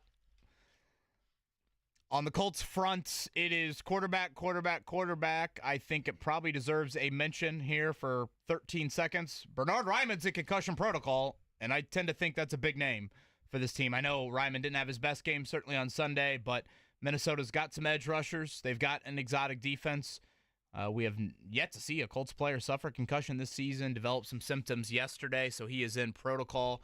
So that will be an injury to watch. Really a pretty healthy game outside of Trevor Denbo getting hurt in that opening kickoff there. But Bernhard Raimann developing concussion-like symptoms, and he is now in the protocol. Yeah, I mean, when Steichen said that at the beginning of the press conference, I was actually taken back by that because I was like, wait a minute, did this happen during the game? I didn't remember anything. I would say usually in a Colts season, you probably have 1 to 2 of these a year. Yeah, where guys the next day. And I mean, it's scary. I hate to say it like this, but I mean, Raimann was on his butt a few times. I mean, there were some big moments there from that Houston pass rush. So something to keep an eye on. Andy, I teased it before the break, and I genuinely mean this. I'd like to hear from the you need to start Flacco camp and the benefits on that. I have stated throughout the show, 2 things are true for me. Anthony Richardson has not been good. He also should not be benched. That's kind of where I am at. I get that is a long-term thinking and approach. Certainly the recent results would not lend to a lot of credence of continuing to play him. But what say you if you want to put on the Flacco hat? Well, can I ask you something? What do we think the split is? I said this in the 7 o'clock hour, that whenever something divisive happens, whether it be a general manager, although I think Colts fans feel the same way about Chris Ballard, maybe there's a couple people that aren't sold like they used to be on Shane Steichen. What do you think the split is on play AR, right? Play him through these issues, or play Joe Flacco? It's not 50-50, but I sure as hell saw yesterday this on Twitter that it felt like there were 2 factions and they were getting ready, and especially if AR doesn't start playing better football, that they were getting ready to spar at each other. Let's have Mark send out a poll. Okay, let's Very do it. simple. I got no problem with that. Who do you want to start in Week 9 versus the Vikings? Anthony Richardson or Joe Flacco? I'm going to guess the poll results. I was thinking 75-25. 80-20? Okay, 70-30 was the first one that I went to. I get the Flacco sentiment is growing, and I can hear that out. I mean, I've discredited it before, but I understand when the Richardson arrow continues to point down why some people are wanting Flacco. The question I would have is, let's hear those reasons and the benefits of 2024 and beyond, because when a young quarterback who you have said has got to play, when he sits for 85% of one season, I don't think pulling the plug 10 starts in is the right path. All right, so I'm going to give you 3 reasons. Mark, can you cue up this Logan Ryan sound? Logan Ryan, you remember him? He was on the Patriots for many years. I don't know who else he played for. Yeah, corner. I think he even moved. Yeah, I think he moved to safety at one point. But a defensive back, he's now part of CBS Sports. This is only 30 seconds long. He gives 1 reason on maybe why you don't play Anthony Richardson. They're not a bad team. It's not like, say, oh, they have a chance to get in the playoffs and win a division this year if they have the right quarterback playing, give them the best chance to win. If you have a chance to be winning your division now, you got to go with the quarterback for the best chance right now. And Joe Flacco's not playing, I don't think, 2-3 more years. So you could still have Anthony Richardson learn and sit like other great quarterbacks like Aaron Rodgers and Mahomes and these other quarterbacks have done. He doesn't have to play right away. He's not ready to play right away. It's not worth the future to lose out on winning a winning season. All right, so I think there is. I'm going to give you 3. I'm going to give you 3 Flacco reasons, and they have very little to do with 2 or 3 years down the road. Okay, number 1 would be if the playoffs do matter. Okay. I mean, this is what Flacco people believe, KB, that you have a better chance of making the postseason if he is your starting quarterback. Again, I'm not saying this. I am not bullish on this, but this would be, in my opinion, devil's advocate would be you have a better chance, and if we're going to harp on Chris Ballard not making the playoffs, this is a chance to make the playoffs and to change that narrative. That would be number 1. Number 2 would be if the guys believe that they don't. I mean, listen, I'm not comparing him to Deshaun Watson. I want to be clear, even though some of his stats look like Deshaun Watson's. But there was a burden lifted in Cleveland. If you felt in any sort of way that other players in that locker room, and I do not believe this is the case here, I do not believe it, that the guys are murmuring and mumbling that the best player isn't playing and every other position on the football team is being treated differently. And then the third one, a little bit of what Logan Ryan is saying there is, could you sit him where he can still develop? You worry about this year, and Joe Flacco may stink it up at some point, or he may get injured himself. We saw how many hits the offensive line took to their quarterback last week there. So, if you sat him, the other, I think Brandon, our good friend Brandon, listener, put this in with us yesterday. Are you hurting him now because he's playing so bad? Like, in other words, he at times has been so, and there's context, I get it. At times he has been so bad that you're actually damaging him, not taking a step back, not giving him a little bit of a breather, and then coming back to him at some point. I don't believe in all those things, but KB, those would be a few things that I would point to on the plus on the Joe Flacco side. What do you think? Let me go back to those Logan Ryan comments. First off, win the division with Joe Flacco? Well, you're not now. I mean, you're definitely not now. Okay. Yeah, you weren't going to win the division with Joe Flacco anyway, but you're definitely not doing it now. Okay, let me start there as you're 2 games down and you're entering the toughest month of the season. Secondly, learning and sitting. I think there's this misconception. Well, first off, what did Richardson do last year? Isn't that all he did? Was sit? Is there something? He played 15% of the season. Is there something different between being healthy and sitting and getting ready, or being injured with a shoulder and being his I don't know. His ears weren't hurt. It was his shoulder that was hurt. Yeah, his brain was okay. He was. He still traveled. I'm with you. And I think there's this misconception about practice time in the NFL. Your backup doesn't get reps in practice. Not at all. And when I watch Anthony Richardson on Sunday, what I thought hurt him was situational awareness. And now, what Shane Steichen can do on a Monday, once they get through the, hey, man, you can't take a play off, he can pop up the end of the first half and he can say, hey, this is my fault for putting you into this, but let's swallow our pride here. Both of us. I should have done a better job of it, but Peyton Manning has always said, don't take a bad play and make it worse. Let's do that here. Hey, let's flash up your scramble to start the final drive. Unbelievable effort by Richardson. 22-yard scramble. That's a big play. Exactly what you'd want as a drive starter as you're trying to get into field goal range late. Hey, man, just go out of bounds here. I know you haven't been used to a lot of these late game moments, down 3, no timeouts, et cetera, et cetera. If you go out of bounds here, A, you catch your breath, and B, you also stop the clock. So I just think these unscripted moments. He sees D'Amico Ryans for a second time. He's going to be in prime time for the first time in his NFL career coming up on Sunday night. He's going to play against one of the most exotic defensive coordinators in the entire NFL. You can't script that. That is invaluable. And if you really want to look at it, Jalen Hurts and Josh Allen is the poster child of it. Their stats are eerily similar through 10 games. Why do I need to see Flacco be a different actor in the same movie I've watched the Colts be for the last 5 to 6 years? Insert your aging quarterback here and let them finish in the middle of the pack of the NFL, where NFL purgatory is NFL hell. Those are my thoughts. Yeah, listen, I think it's pretty good. Now, we have a full bank of calls. You want to take a break, and then on the other side, so we have Mike, Ben, Kevin, Stefan. Hang on. We'll get to you on the other side. If you're on the Flacco side, I don't want to say you're anti-AR, but if you're wanting to maybe see him sit for Joe Flacco, we'll take your calls next. 239-1070. We're hanging out with you until 10 o'clock right here. 93.5, 107.5 The Fan.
going to start a little college basketball tour around the state coming up at 9:30. Tony Adran, you love his work around the Indiana University program. Rob Blackman tomorrow for Purdue. Little Mark Minner, voice of the Bulldogs, coming up Thursday. So we did this pre-college football season. We'll do it here. Pre-college basketball season. Exhibition's already underway.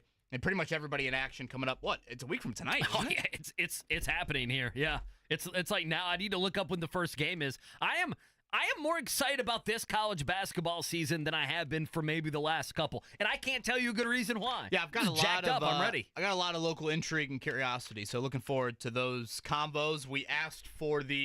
I asked for, I guess, the Joe Flacco side of the conversation to speak up, and you're telling me a lot of people have. Yeah. Flacco Flock is on there. I like that. Flacco Seagulls. The flock. You say that 3 times fast. Yeah. You might dumb button it. Good luck. The flock might be a little bit bigger than maybe you thought. 317-239-1070. Kevin, you lead us off this segment on the Fan. Fire away, buddy. How are you? I've had it with AR. That's enough. Enough is enough. If they're not trying to win, we're not trying to watch. I speak for a lot of Colts fans out there.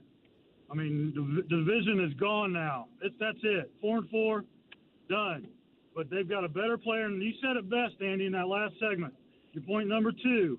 Feel sorry for those players in that locker room who have to look him in the face, knowing they've got a better player out there. They're kicking ass out there on that defensive side of the ball. They've got a better quarterback sitting on the bench. AR's throwing a 3 for 20 out there. Enough is enough. Appreciate it, Kevin. Joe Flacco. That's how you bring it right there, baby. That's how you do it. Let me add this up here. Joe Flacco is 8-16 in his last 24 starts. Am I missing something there? Well, I mean, part of that was with the Jets. They infest everyone, even Hall of Fame and 3-time MVP. Do the Colts not have flaws right now? Well, the thing is Joe I would say Flacco curing the run defense? Did you see the offensive line on Sunday? Can you imagine Joe Flacco? The defense isn't kicking ass either. Like, haven't we seen all of these quarterbacks? And I get it. Like, Richardson might not be the answer. He probably is not the answer. But I just think being stuck in quarterback purgatory in the middle of the NFL does nothing of substance for your franchise. Nothing. And look, I get there are season ticket members that, you know, whatever. Spend a lot of money. They spend a lot of money, and they want to go out there and watch Flacco. Maybe we forgot the Tennessee game with Flacco, too. I think that maybe got lost in the shuffle a little bit there. But, boy, I just think there's this misconception with Joe Flacco as well. And I guess there's no way for me to sit here and take this argument, then all of a sudden just try and rip Joe Flacco, which I'm not. I think he's a really quality backup. He's become a cult hero. Sure. That's what Joe Flacco, that's what happened to Joe Flacco last year and a little bit this year. And if you turn on your TV, KB, whether we like it or not, many national people are saying to play Joe Flacco. That is a popular national narrative, so much so that, you know, I think it will be a point before the game on Sunday Night Football. And if Anthony Richardson goes out there and is 1 for 8 and has a turnover earlier, has a couple missed throws like we've seen him have on 3rd down, there's going to be the conversation on Sunday Night Football with Chris Collinsworth and Al Michaels to play Joe Flacco. Who else we got, Mark? Mike Tirico. Oh, is it Mike Tirico? I apologize. Who'd you say? He said Al Michaels. Who did I say? Al, he's on Prime. We'll go Ben next. Ben, good morning. How are you, man? Oh, it was better until KB said that this should be a debate. This shouldn't even be a debate. You can't be real here, KB. I mean, the object is to win the game.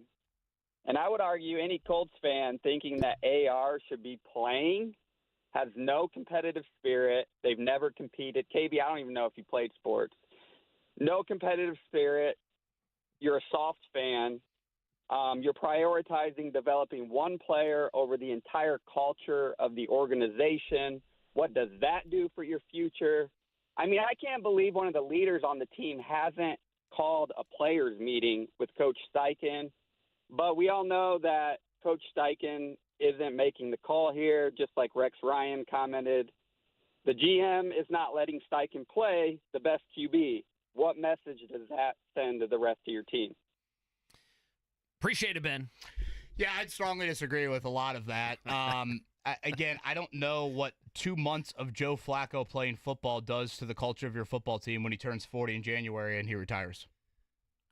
The only kickback is if you believe that Flacco, and we can't say this, if we believe that Flacco can make the playoffs. We do harp on Chris Ballard not making the playoffs.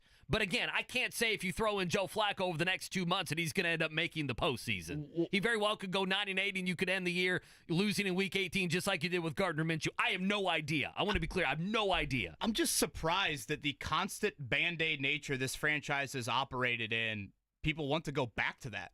And all of a sudden you draft Richardson 4th overall. It's preached patience to the nth degree, and now 10 starts in, it's over.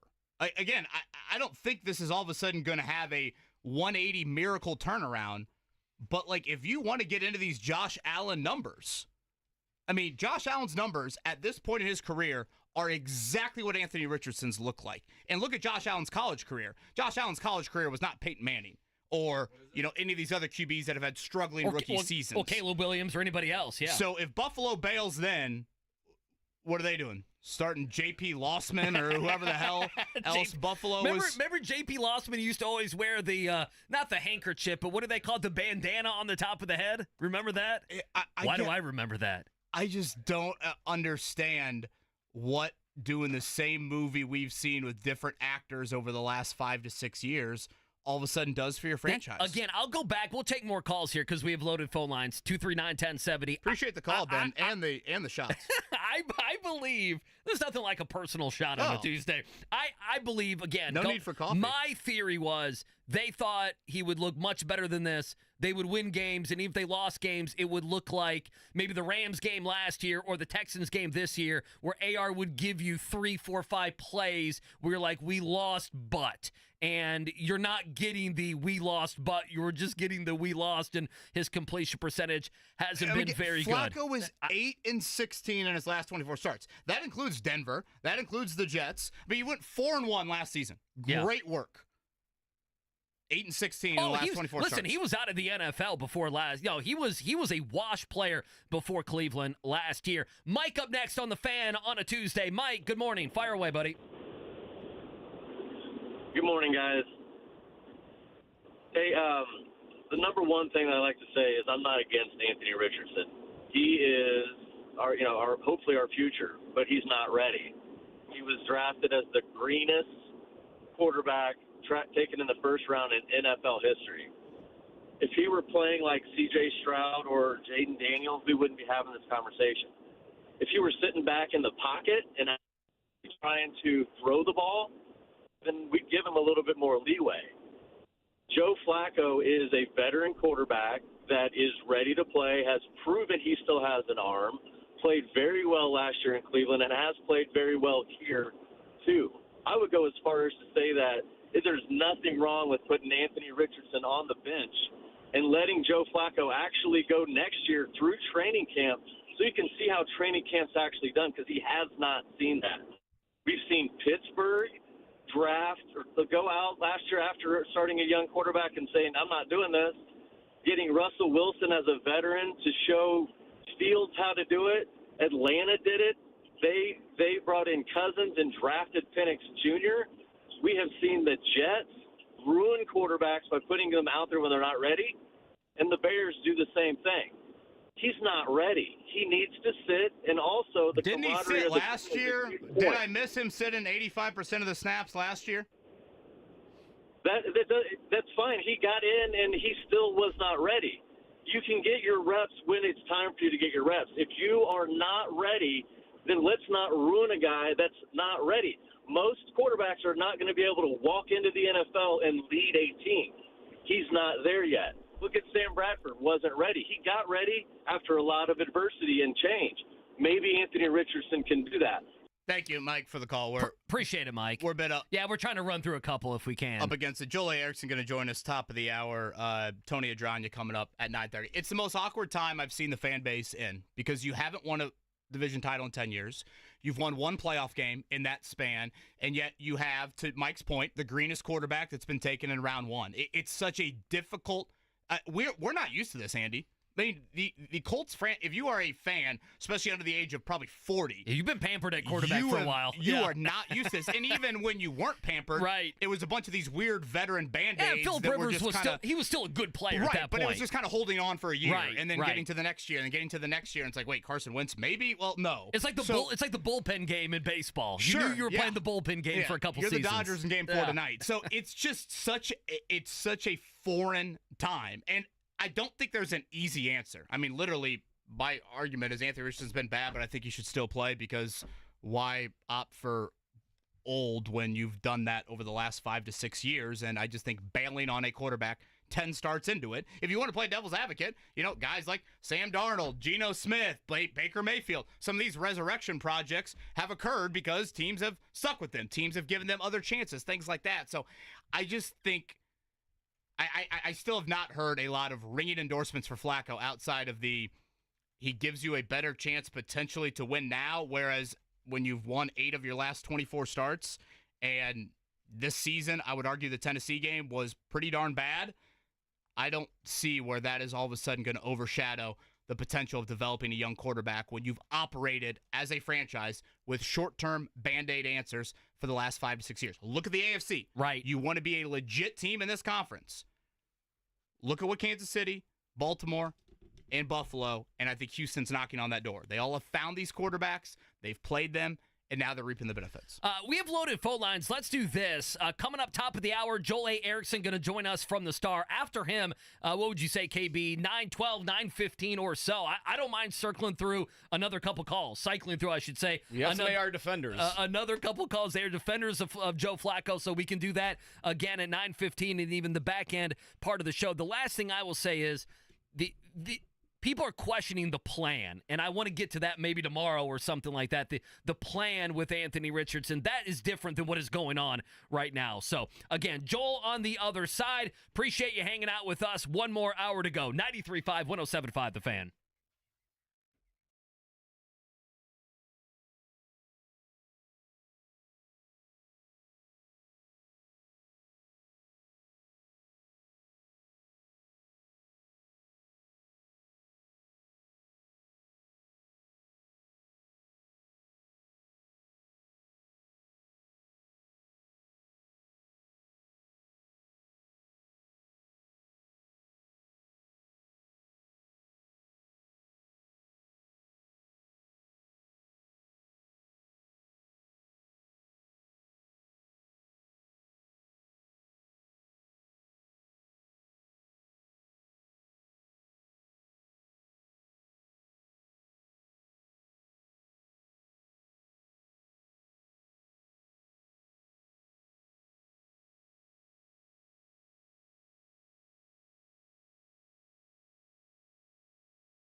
It's the Wake Up Call with KB and Andy on 93.5 and 107.5. The Fan. I don't have the luxury as an offensive lineman to tap my helmet to get out of the game. What the hell was that? We had a conversation about it this morning in the quarterback room, which I'll keep private. But obviously in those situations, he knows, right, on those type of deals, like, you can't take yourself out. I think he knows it's not the standard that, that he needs to play up to and the rest of the team holds him to, and he's going to take the criticism for that. It's just rightfully so, right? I mean, it's a tough look. When it comes to physical exertion, no one's job is easier on game day than a quarterback's. Is he starting Sunday? We are evaluating everything. Just a ho-ho Monday in Colts world. Joel A. Erickson from the Star, always gracious with his time. He joins us now. Joel, legit quarterback debate, gamesmanship, Jim Irsay meddling. Where are you at right now in the Week 9 quarterback decision?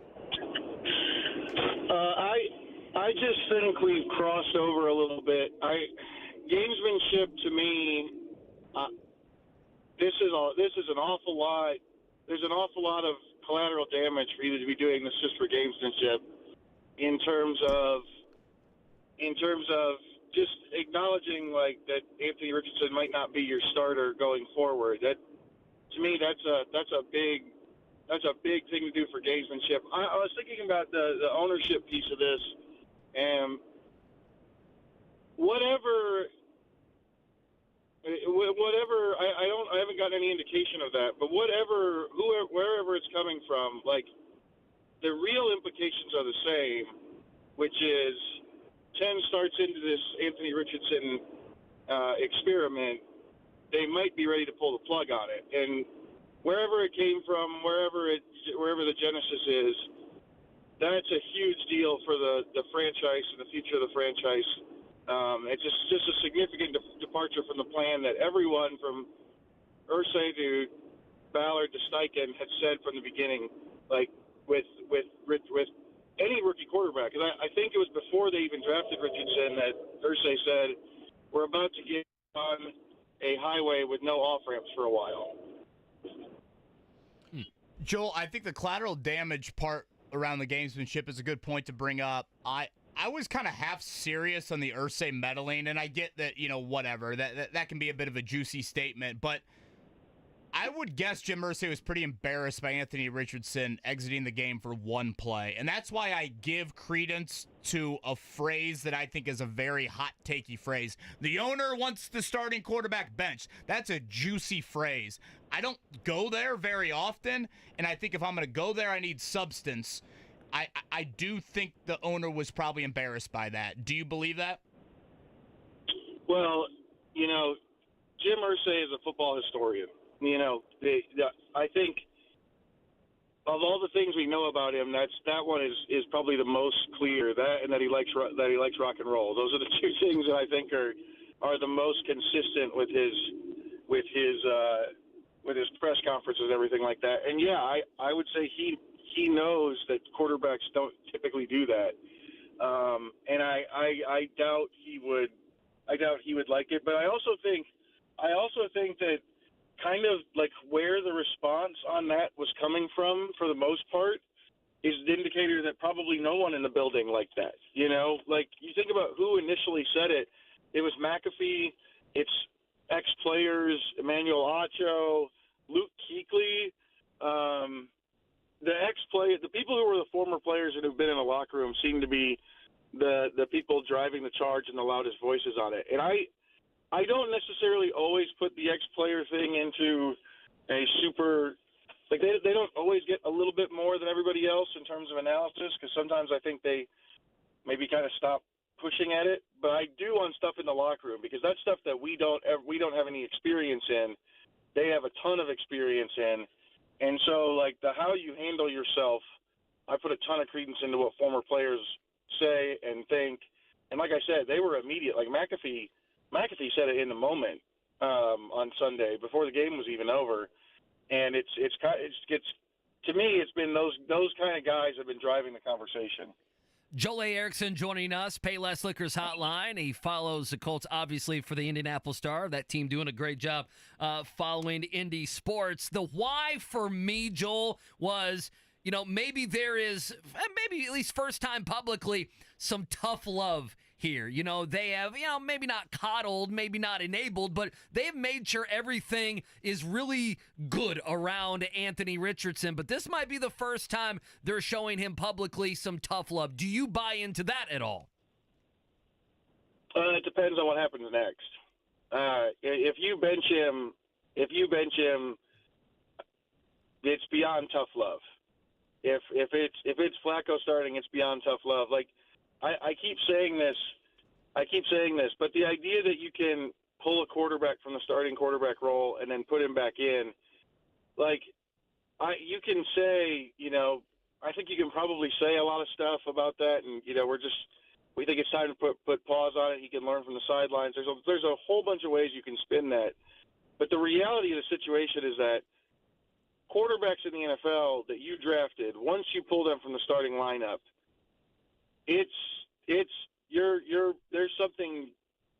there's just not a lot of history of you pulling a guy like that and then putting him back in the lineup, and then he becomes your franchise quarterback that you don't want to replace, and that has a long leash for the rest of the time. I just think the reality of it is, you'd be looking at a one-of-one type situation in terms of – I've been trying to think of somebody who got pulled out and benched for a significant amount of time and then put back into the lineup, and I can't come up with one. Yeah, I was going to ask you that.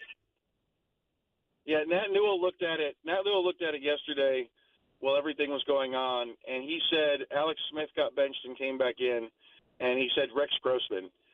These are guys who came back in and had success. Because Zach Wilson came back in because of injury. The team was never committed to him. But even Alex Smith, that's the best you can come up with for an example. They moved on from Alex Smith and traded him to Kansas City when he still had lots of years left to play. So, once a team makes that move, whether or not, whatever they say, whatever the words are from the podium or wherever it's coming from, the reality is there's something that's changed there, and it's really hard to get it back. Joel Erickson from the Star with us here on the Payless Liquors hotline. I've been in the Anthony Richardson has been bad, but he also shouldn't be benched camp. I think there's a bit of misconception on Joe Flacco. His last 7 seasons playing football, there's one winning season. That was the month stretch with Cleveland last year. But nonetheless, what do you think Richardson would gain from watching?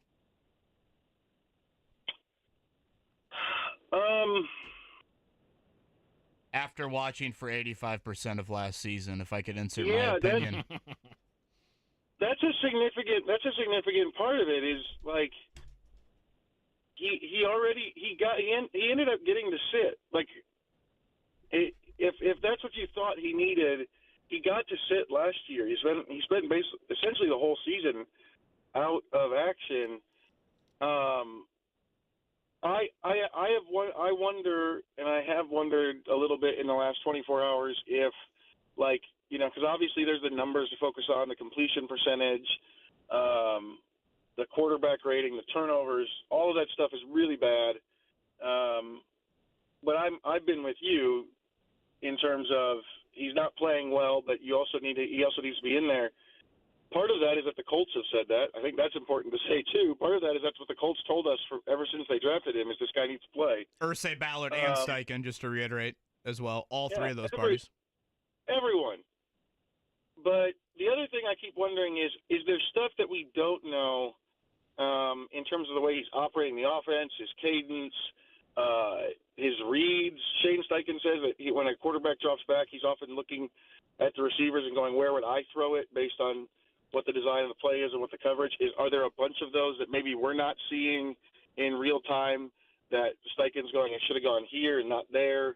I wonder if there's more to it beyond just the inaccuracy, or if that stuff plays into some of the numbers that we're seeing, the overwhelming numbers that we're seeing in terms of completion percentage. Because I know there's several people out there right now, Nate Tice, Benjamin Solak, guys who cover the NFL who are saying, when you look at the film, he didn't get a lot of help on Sunday. But at some point, the raw numbers are pretty overwhelming to me. Right. And yeah, keep going. No, sorry to interrupt, Joel.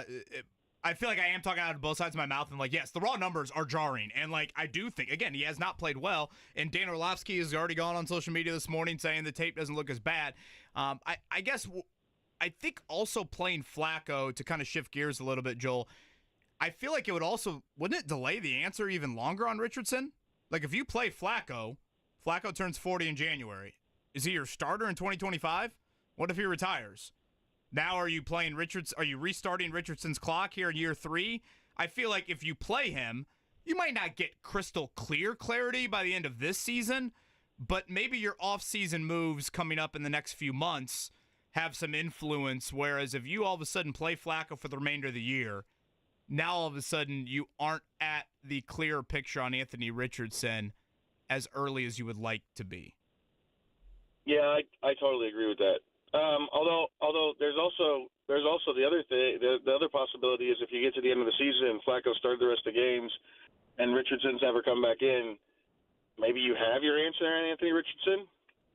Which again, is not ideal, but it's better than holding on for dear life for the Giants are doing with Daniel Jones. Sorry, Andy. It's okay. Yeah, that's true. I think the other question then, though, would be, then are there bigger franchise questions about what happens if you pick a quarterback who's only good for 10 starts? You brought in this coach to help him, or to essentially, part of the reason you brought him in was because of his history of working with quarterbacks. You had to get rid of this guy after 10 starts. So there's a whole cascade of questions that open up on that side of it. Yeah, and with Flacco, it's fine to say, he's 39, but maybe he hasn't played a lot over the last couple of years. He still wants to play. We could have him another. You have to expect that a 39-year-old quarterback might be gone next year. And my best case for that is, remember, Phillip Rivers was a 2-year thing. It was supposedly. It was a 2-year thing, and then it ended up being a 1-year thing, and that's what led to Carson Wentz. And frankly, the end of Frank Reich's tenure here was Phillip Rivers only being a one-season thing. When a quarterback gets to that point in their career, you can say all you want. This is we've got him for a couple of years now. The reality of that is you don't know. Joel A. Erickson from the Star. Last one for me, Joel. I'm trying to think of how to answer this or how to ask this question to you. It involves Anthony Richardson, but it's also kind of parallel. It's aside from Anthony Richardson as well. The team let him down on Sunday. Now, he has been bad other weeks. He wasn't great this past week, but, there were drop passes. There were drop touchdown passes Sunday. There just were in Houston. So that's part of it. And then, Shane Steichen in back-to-back weeks has almost scolded himself in these media sessions how he's not doing a good enough job. We saw what happened at the end of the first half there in Houston as well. What about the others? What about the receivers and backs and head coach and how they're also failing at times, Anthony Richardson? Well, I think the biggest thing is just the way the offense is built right now, where they're throwing downfield a lot. There's a piece of me that wonders on that. That's the piece of me that's wondering a little bit if some of those downfield throws are decisions that Richardson should not have made, and there was a shorter receiver available in the coaching staff's mind. I do wonder that. But the emphasis on pushing the ball down the field, his average intended air yards, I don't have it in front of me, but it's much higher than anybody else in the NFL. It's maybe almost close to 5 yards more. Passes that are thrown further down the field are less likely to be complete. That's just true. And also, Jalen Hurts, the Jalen Hurts Philadelphia offense, he ran a ton. And we're not seeing that with Richardson. And I don't know if that's a health thing, which if it is a health thing, if they're not running him because of a health thing, that's another factor in the evaluation of what is this Anthony Richardson thing possible going forward. If you don't feel like you can use his greatest strengths, his greatest strength, at least at this moment, that's bad. But they're not running him a ton. I know Shane Steichen's philosophy is throw to score, run to win, but this NFL season, And this Colts team and the way they're throwing and the way they've thrown the ball sort of suggests to me that, like, run to score, run to win, and maybe put the passing game a little bit on the back burner right now. I know they can scheme people up to be open. They did it on Sunday. They've done it all season, but they didn't hit them consistently enough to keep drives going. And I keep wondering if, why aren't we seeing more of the Jalen Hurts Philly offense from 2021 in terms of the emphasis on him running the football? Joel, last one for me. As always, we appreciate the time. When Shane Steichen utters the phrase yesterday, we're evaluating everything, he mentioned personnel. I mean, certainly quarterback falls into that.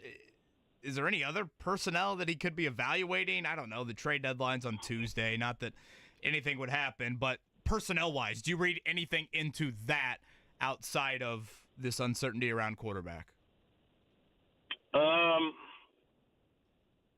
I mean, not really. Yeah. Like, that was kind of my thought, but he did harp on that several times, and he doesn't mean play calling, but I don't know. I don't know what you would do. I don't have a great answer to the personnel, but I just thought I'd throw it your way. I just think that, like, if you go through the Rolodex in your head of, like, what you could change outside of getting a tight end, right? Realistically, or maybe like a really good pass catching back.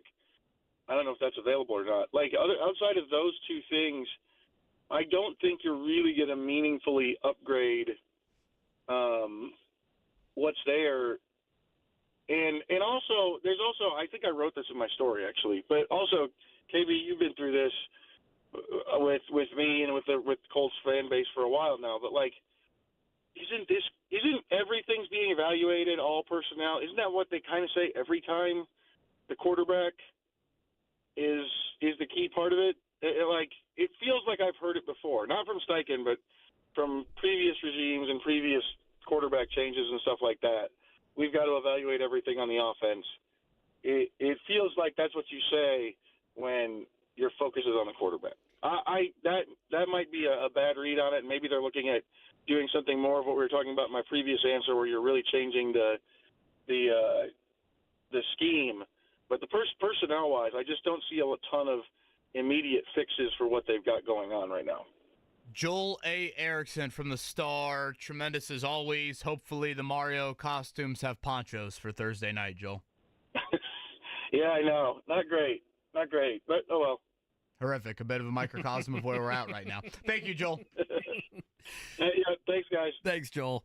239-1070. We have I'm a bunch of phone calls on this Tuesday. I know. Well, you have Tony Adran coming up. We can talk, we talked Trey, I almost said Trey Lance. Oh, my goodness. I was thinking Trey Galloway, but quarterbacks are in my head.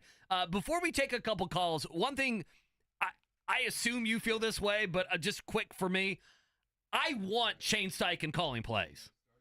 Yeah, I would agree. It's a good question by you. It needed to be said because he kept saying we're evaluating everything, which none of us really believe that's the case. I agree with Joel. It's mostly about the quarterback. You asked him that question yesterday about you, and I didn't even think about it, quite frankly, about still calling plays. It was not on my mind. No, I want Shane Steichen to call plays. I do not want Jim Bob Cooter to call plays. Nothing against him. This is Steichen's offense. You brought him in here to be the offensive guy. To me, he's tied to the hip with Anthony Richardson. I want him to call his plays. Period. End of discussion. Tony Adran coming up in 10. Well, again, we'll begin our conversation around the state college basketball-wise, beginning in Bloomington. They do beat Tennessee the other day in their exhibition game. Morning check down a few. We got a caller to sneak in here? We've got a few if you want to. Yeah, Mark, go ahead and throw somebody on there. We have 4 or 5. Ray, who has a hybrid answer that he thinks no one's talking about. Hey, Ray. Hey guys, how you doing this morning? Good. Appreciate you calling.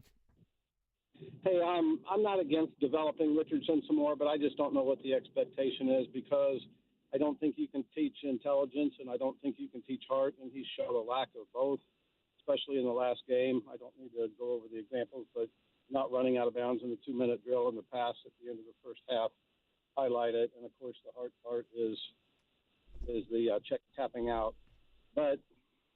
There's still, I think, a way to get some use out of him.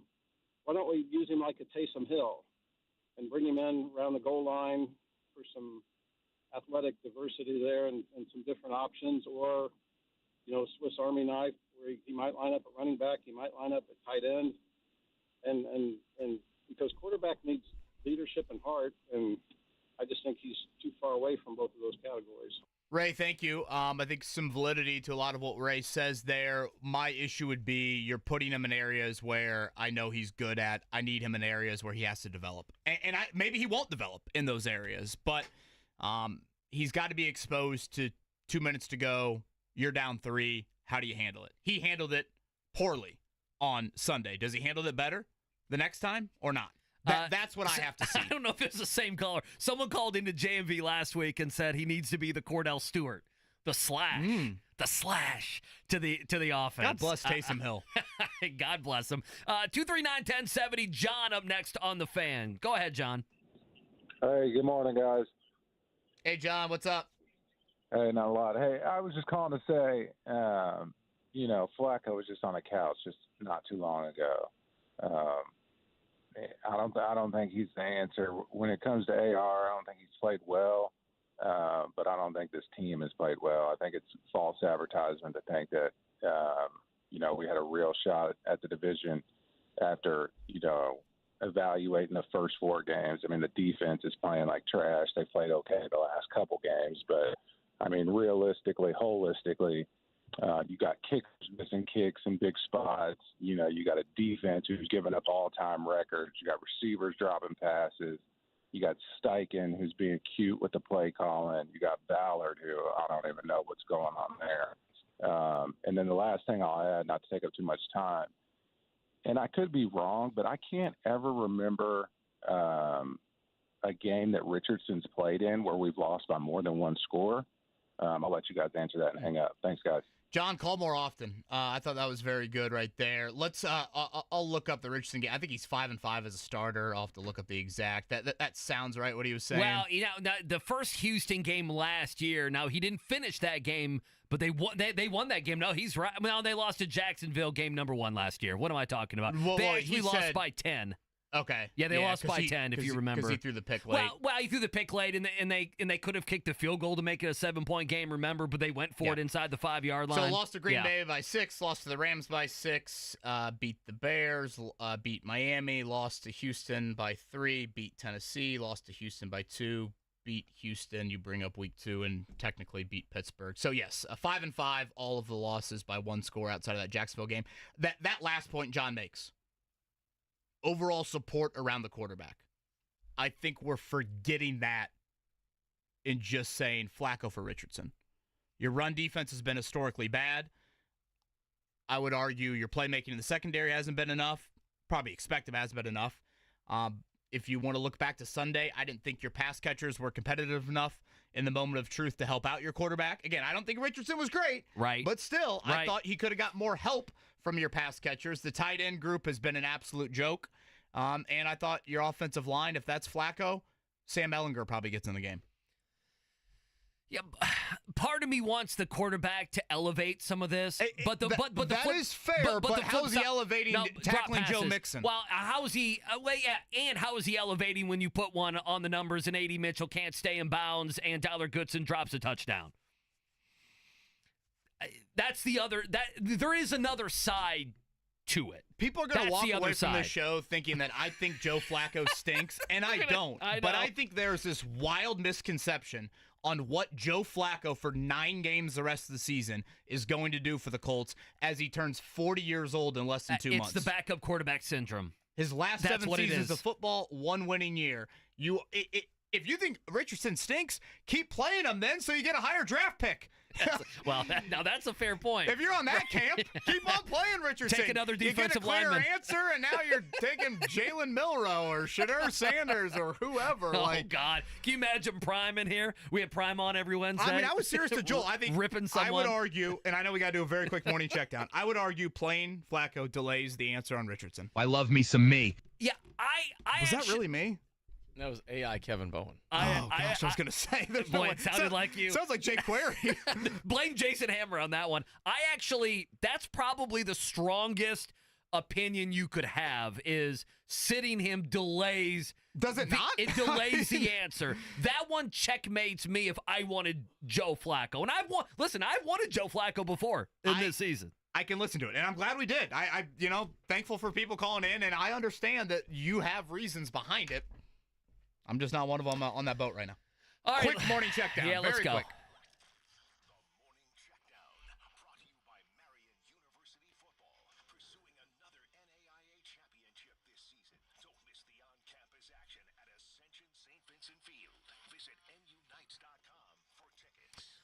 All right, we've done a lot of Steichen today. Let's get to the Pacers again. I need to pee. We have Rick Carlisle on in the 8 o'clock hour. You miss any of that, check it out, Podcast Center, 1075thefan.com. The Pacers now just 1-3 on the season. Losers last night in Orlando, 119-115. KB, I don't know where you want to go with this. Pascal Siakam had a nice game. I thought Tyrese bounced back. Thought Obi Toppin had a good game, led by 8 in the fourth quarter. Ultimately, they lost, and it gets no easier with the Boston Celtics rolling into town coming up on, what was that, Thursday night? Tomorrow night. Wednesday, ESPN, Wednesday night. 7 o'clock. World Series, Dodgers jump on the Yankees early. Aaron Judge strikes out for the 1,300th time in a row, seemingly. They're up 3-0. They could go for the sweep tonight. Stephanie White leaving the Connecticut Sun. Does that mean she's named the Fever coach in tomorrow? An hour or tomorrow? Yeah, 2 days. Curtis Rourke, optimism there in Bloomington on him getting back in the lineup at Michigan State coming up this weekend. Again, Bernard Ryman in concussion protocol for the Colts, so that is a big one to watch here. Week 9, Sunday Night Football, Colts at Vikings, right around a touchdown underdog. All right, Tony Adran, IU basketball. We'll talk about it next. Appreciate you hanging out with us until 10 o'clock on The Fan.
Well, this would be good for my heart. Nothing says let's quiet down the Colts conversation like a good old IU basketball debate. Great. Right? Yeah, there's been no debates around IU Never. basketball. No. Sure. Peds is the quietest message board on all Sure the it is. scouting services. To talk more about the Hoosiers after their exhibition win in Knoxville over the weekend. Really enjoyed the work of Tony Adran and appreciate him hopping on with us right now. You can find some of that film room, iufilmroom.com. And Tony joins us here on this Tuesday morning. Tony, good morning, sir. Thank you for being flexible. Gentlemen, always a pleasure to talk to you. It's been a while, so excited to be on today. As much as I'd love a Richardson-Flacco debate from you, I will start here. What did you like? What did you not like in Knoxville on Sunday from Mike Woodson's bunch? Sure, yeah. I mean, you first off, you have to be pleased with the win any way you can get it. Obviously, it's an exhibition, but you're playing against a top 15 team in Tennessee. You're down a couple key guys in Galloway and Tucker, and Kai Newton also didn't play. So, you know, in terms of that, you got to be pleased with the win any way you can get it. When you look at Indiana's backcourt, that's really what you got to like, especially Miles Rice. I mean, I watched a ton of film on him from his Washington State time, and honestly, he looked even better than what I anticipated. You know, he had first-team all-defensive guy on him in Ziegler from Tennessee, and I mean, Rice really just had his way. He had 20 points, 7-14 shooting, 4 assists, no turnovers. Indiana fans are going to love him. He's far and away the best point guard Indiana's had since Yogi Ferrell. And yes, I know they had a first-round talent in Jalen Hood-Schifino a couple of seasons ago, but, you know, that's a different debate. But he was more so drafted on potential. Like Miles Rice is a production guy, and Indiana fans are going to fall in love with him. And you know, his performance Sunday was spectacular, and he just brings an element to Indiana basketball that it hasn't had, like I said, in just about a decade since they had Yogi. Tony Adran with us here on the Payless Liquors hotline. Tony, you know the two things that came to my mind. Number one, I flip on that game. Zagai Ziegler is still at Tennessee. I mean, my God, he's got to be as old as I am. He's got to be near 40 years old. That was the first thing, and then the second thing. I don't know if you felt this way. That was such a Tennessee football game. They wanted to play it like a rock fight, like a football game. Was it not? That's Tennessee basketball. Absolutely. Scoring that in the 60s. I'll ask you this question: what lineups? And I know we haven't seen every player. But what lineups interest you the most? Because they can go big. We know that. Can they go small, though? What lineups do you think will interest you here over the next couple weeks? I'm super excited about a lineup with one of Malik Renew or Umar Ballo, and then having Mackenzie Mbako slotted to the 4 and really play some small ball. It sounds like this summer they slotted him at the 4 a lot. The first sub out of the game was Ballo, and they put Goody in, which slid Goody to the 4 or Mbako to the 4, depending on however you want to look at it. But I'm intrigued mostly by the small ball. You know, that's kind of where, quote unquote, the modern game of basketball is going. It allows you to space things out. And honestly, when Indiana had some good spacing and they were setting high ball screens for Rice, and they had guys that could actually put the ball in the hole around the perimeter, you saw how things could kind of open up, and Rice had some good driving lanes. Even Gabe Cuffs had a couple good driving lanes. So to me, it's lineups that would have an Mbako or a Goody at the 4, one of Malik Renew or Umar Ballo at the 5, and then, you know, you've got your wings, whether that be, you know, Galloway or Caden Carlisle or whatever, and then you've got Miles Rice in there just kind of leading the charge. So, you know, all indications from Mike Woodson were that they were going to look at more small ball, more kind of modern style. More, do you believe that? One in. Do you believe that, Tony? Because I kind of led you into that, knowing that you would be interested on the small ball stuff. Do you believe Mike Woodson will do that? I certainly have my reservations, and I think that, you know, it's easy to try some things out in the exhibitions in the preseason, but old habits die slow. And, you know, it's hard. Malik Renew is a good player. Like, he scored 21 the other day. A lot of it was back to the basket stuff. So when it gets to like crunch time or when they're in the thick of the Big Ten season is really when I'm more interested in that small ball stuff. Or are they going to kind of go back to Old Faithful, throw it down low and kind of just stand around the perimeter while a guy goes to work in the post. Because don't get me wrong, there was also some of that in the Tennessee game as well.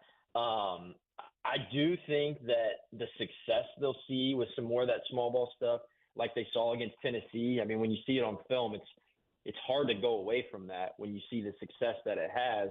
And, you know, really why a lot of people have been beating that drum and clamoring for that for the past 3 seasons for Indiana, because when you have, I mean, Rick Majerus said it, spacing is offense, offense is spacing. And when you're able to space the floor, it just creates driving lanes, and then, you know, you've got advantages that you can take advantage of offensively. So I'm cautiously optimistic. Obviously, it's just one exhibition game, and, you know, we'll have to see it on the floor for a consistent period of time. But like I said, I'm cautiously optimistic we'll see more of that this season. Tony Adran is with us here on the Payless Liquors hotline, iufilmroom.com, where you can find his work. Outstanding job here, providing insights on the Hoosiers. A healthy Trey Galloway fits where, Tony? Right now, a little banged up. We didn't see him in the Tennessee scrimmage. Seems like he's trending and possibly getting back on the floor soon. A healthy Galloway fits where? I love him as a sixth man. I think his energy that he can bring, he brings another ball handler to the fold. And honestly, he's a guy that I think you'll probably see finish a lot of games. I think that's, a lot of people get hung up on like who's starting and stuff like that.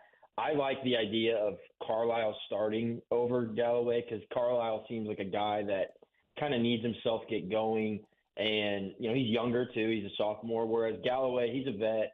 You can put him into the game, you know, 5 minutes into the game. He's going to be energized, and, you know, he's going to bring a different element to the team as he subs in. And then, you know, you may not take him off the floor much after that. But I like him kind of being a second jolt of energy for kind of leading a second unit.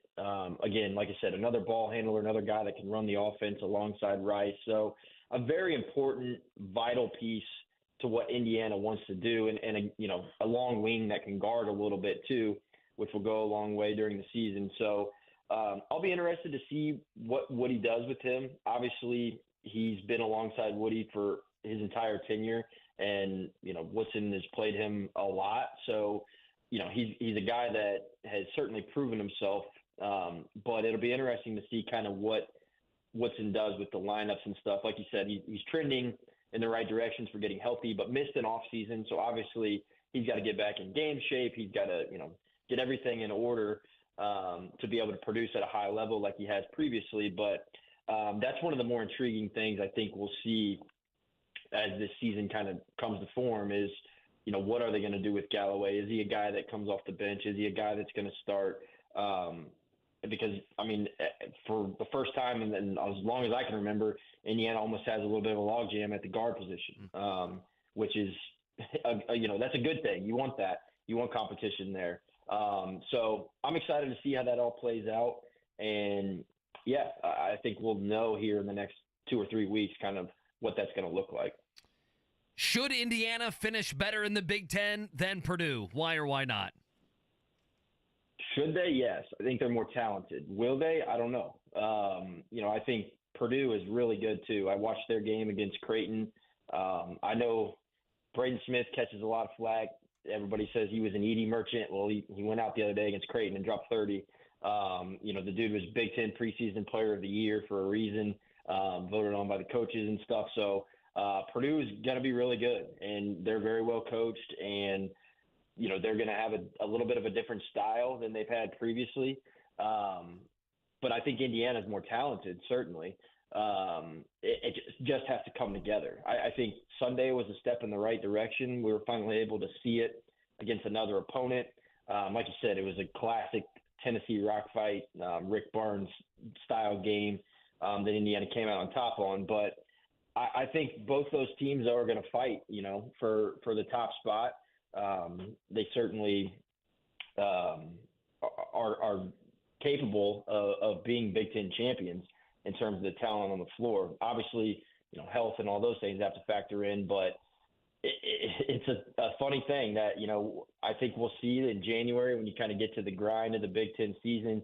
Teams are really game planning on your tendencies, and you know, they're taking away your first and second options. Sure. You now have to go to those third and fourth things. So those things will be where it really gets interesting. Again, IUFilmroom.com, where you can find the great work of Tony Adran. Tony, hopefully we can do this somewhat routine in the basketball season. Sorry we had to keep it a little abbreviated today, but as always, man, great stuff, and hope the family's doing well.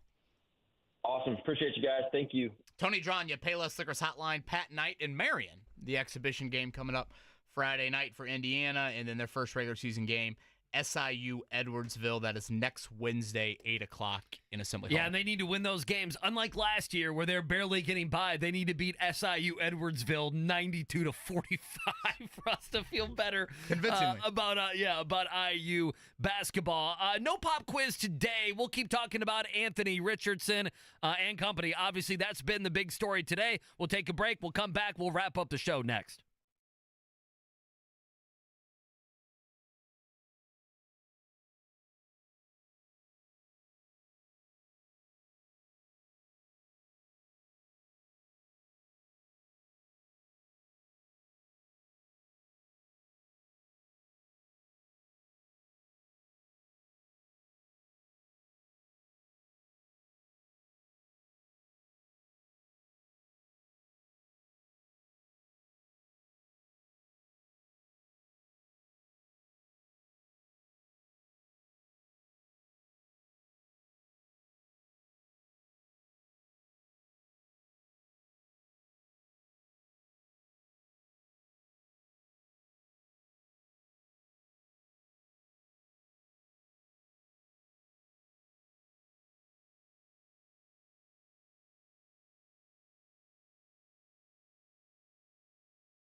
Well, as always, we thank Jiffy Lube. The Jiffy Lube oil change. We give it away for a 5 for 5 on a pop quiz, Freebie Friday.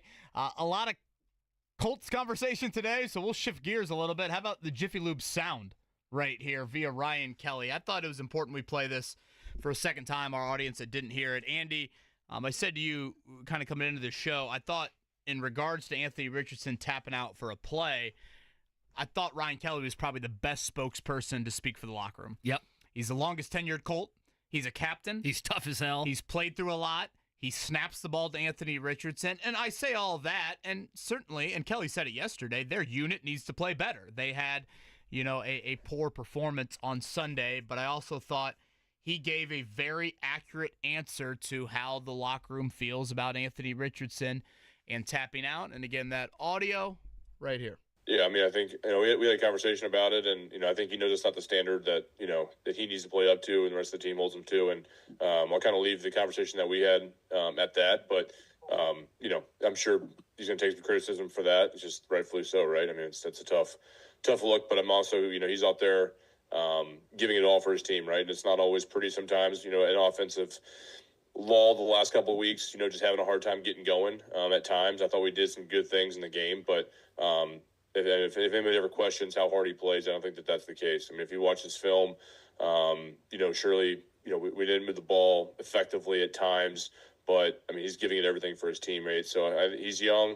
I'm sure it's a learning moment for him, and I'll leave it at that. I mean, I thought I think those are the exact comments you want from a team leader, are they not? Like, you can tell that Ryan Kelly and others, I'm sure, and Shane Steichen, I'm sure, that they, behind the scenes, let Richardson know that is not going to fly. Like, I've used the terminology tough love today. They have told him that is not going to fly, but by doing so, and the part of tough love is, they still love the guy. And I think a guy like Kelly, he ain't stupid. He's been around. He knows the importance of a young quarterback developing the right way and kind of getting it in the NFL. So, instead of kind of being, for lack of better terminology, butthurt over it, I hope we see Anthony Richardson get better because of it. And I think Ryan Kelly had the best tone that you could have on something like that. Andy, Ryan Kelly, Quentin Nelson, Braden Smith, Dalton Tucker, Bernard Ryman.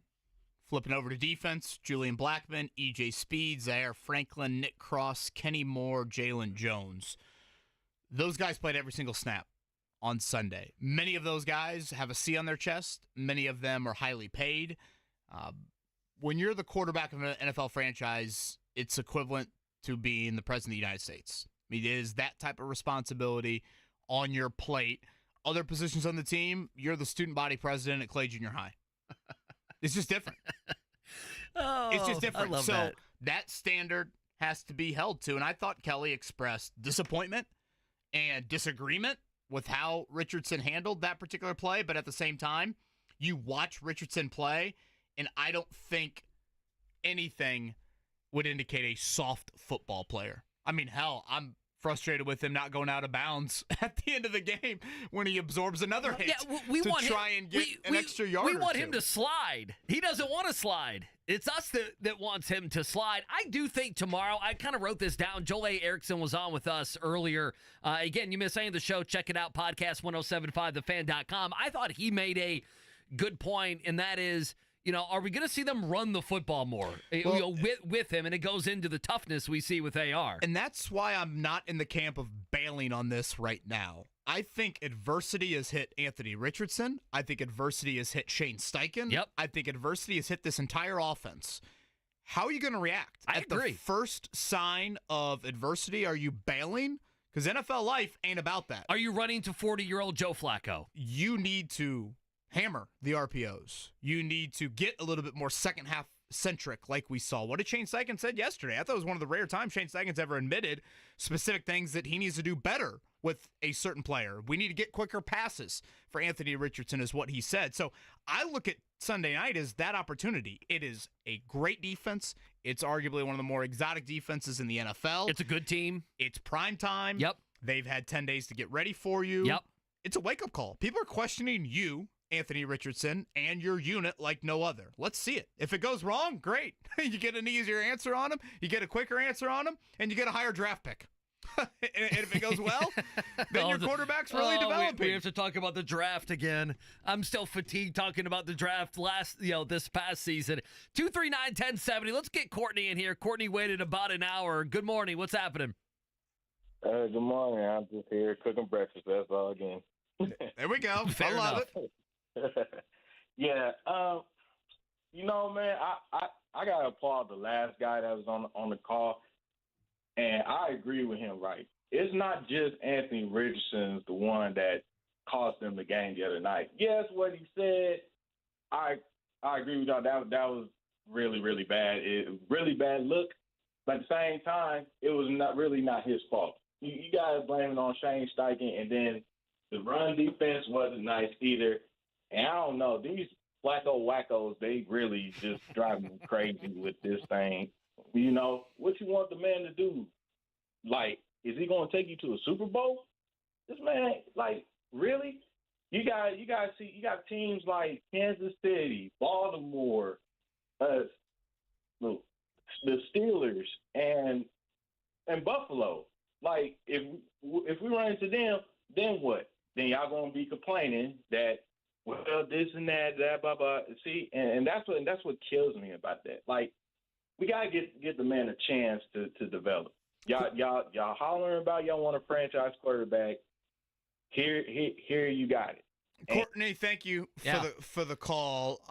Again, overall support for Anthony Richardson, I think, is lacking. At the same time, I think Anthony Richardson needs to do his part to be better as well. I think we all want it to be black and white. We want one piece to the pie. We want the whole pie. There are always going to be multiple pieces to it. And I didn't think on Sunday you got the support that you needed around him. And really, it probably starts with Shane Steichen. Oh, I think the last couple games, Steichen's put it on himself more than he did the entire year and a half. Listen, I think it is, with all this, everything is context. Yes, Anthony Richardson is to blame, but he's not the only thing on that team to blame. He's not the only guy. He's not the only play caller. Now, he's the only quarterback. That is what has been not surprising, but it's difficult because when we talk about Anthony Richardson, there are people now who are on the other side that are backing Anthony Richardson by going to all these video cuts on, well, he did this or he did that. Okay, but he also hasn't done that every single game. Like, every game is different. This last week, I thought Michael Pittman let him down, and Alec Pierce let him down, and Tyler Goodson let him down, and A.D. Mitchell, and that also hasn't been the case. He has had other times where he has let them down. Right now, and I know they have said it, and it's kind of a corny thing to say, but I think it is actually the entire operation. And right now, listen, if you had an Aaron Rodgers in his prime, or what Baltimore has with Lamar or Josh Allen or some of these other guys, then you can put more on the quarterback. Then it is more of the wins and loss. They go on the quarterback, and you can talk more about the quarterback. But that's not the way the Colts are built right now, is only talking about the quarterback. This might be a conversation for tomorrow. And we'll hear from Jim Bob Cooter today. Do you think the leash is a little bit shorter on Anthony Richardson? Yeah. I think it's a conversation worth having, given that they've made it very public that they're not happy with him. Right. I think that's a fair conversation to have. Just to update everyone on our poll. Mark Dykton, we got a couple hundred votes in. Okay. Where are we looking at who should start week 9? Right now, we're looking at 65.4% say Anthony Richardson. 34.6 saying Joe Flacco. Isn't it crazy that both of us kind of landed on a number that was pretty similar to 60-40, 65-35, and so far it's 65-35? I did think that the Flacco minority, certainly they were vocal, and I get that there are some rationale behind it, but boy, I just think there's a tad bit of misconception on what, and I don't know, maybe the season ticket member that wants to go to every game and see a win. And look, I think there are some season ticket members that say, I've seen the Band-Aids, I'd rather watch Richardson. Mm-hmm. That might not end in a win, but, that's the hope for the future, whereas Joe Flacco could retire in 2 months. There's a pretty damning thread I retweeted from our show account from Benjamin Solak, just kind of showing that it's not all on AR. There are obviously drop passes or the offensive lineman falling into him and all that stuff. It's pretty interesting. Oh, yeah. He was doing that yesterday. I saw Stephen Holder, retweet that. So we have Stephen tomorrow. Who else do we have tomorrow? Rob we're going to, go up to West Lafayette. Okay. So Purdue, again, as Tony Adran said, some nice things about Purdue. They look pretty good in their scrimmage against Creighton. They did lose, scored 87. Their big three put up some points. So our college basketball tour will continue. And a reminder, Pacers, Celtics, Rick Carlisle, that podcast up on our show. Yeah, check out the podcast. Jake and Jimmy coming up at noon, JMV at 3. Everyone have a good afternoon right here on The Fan.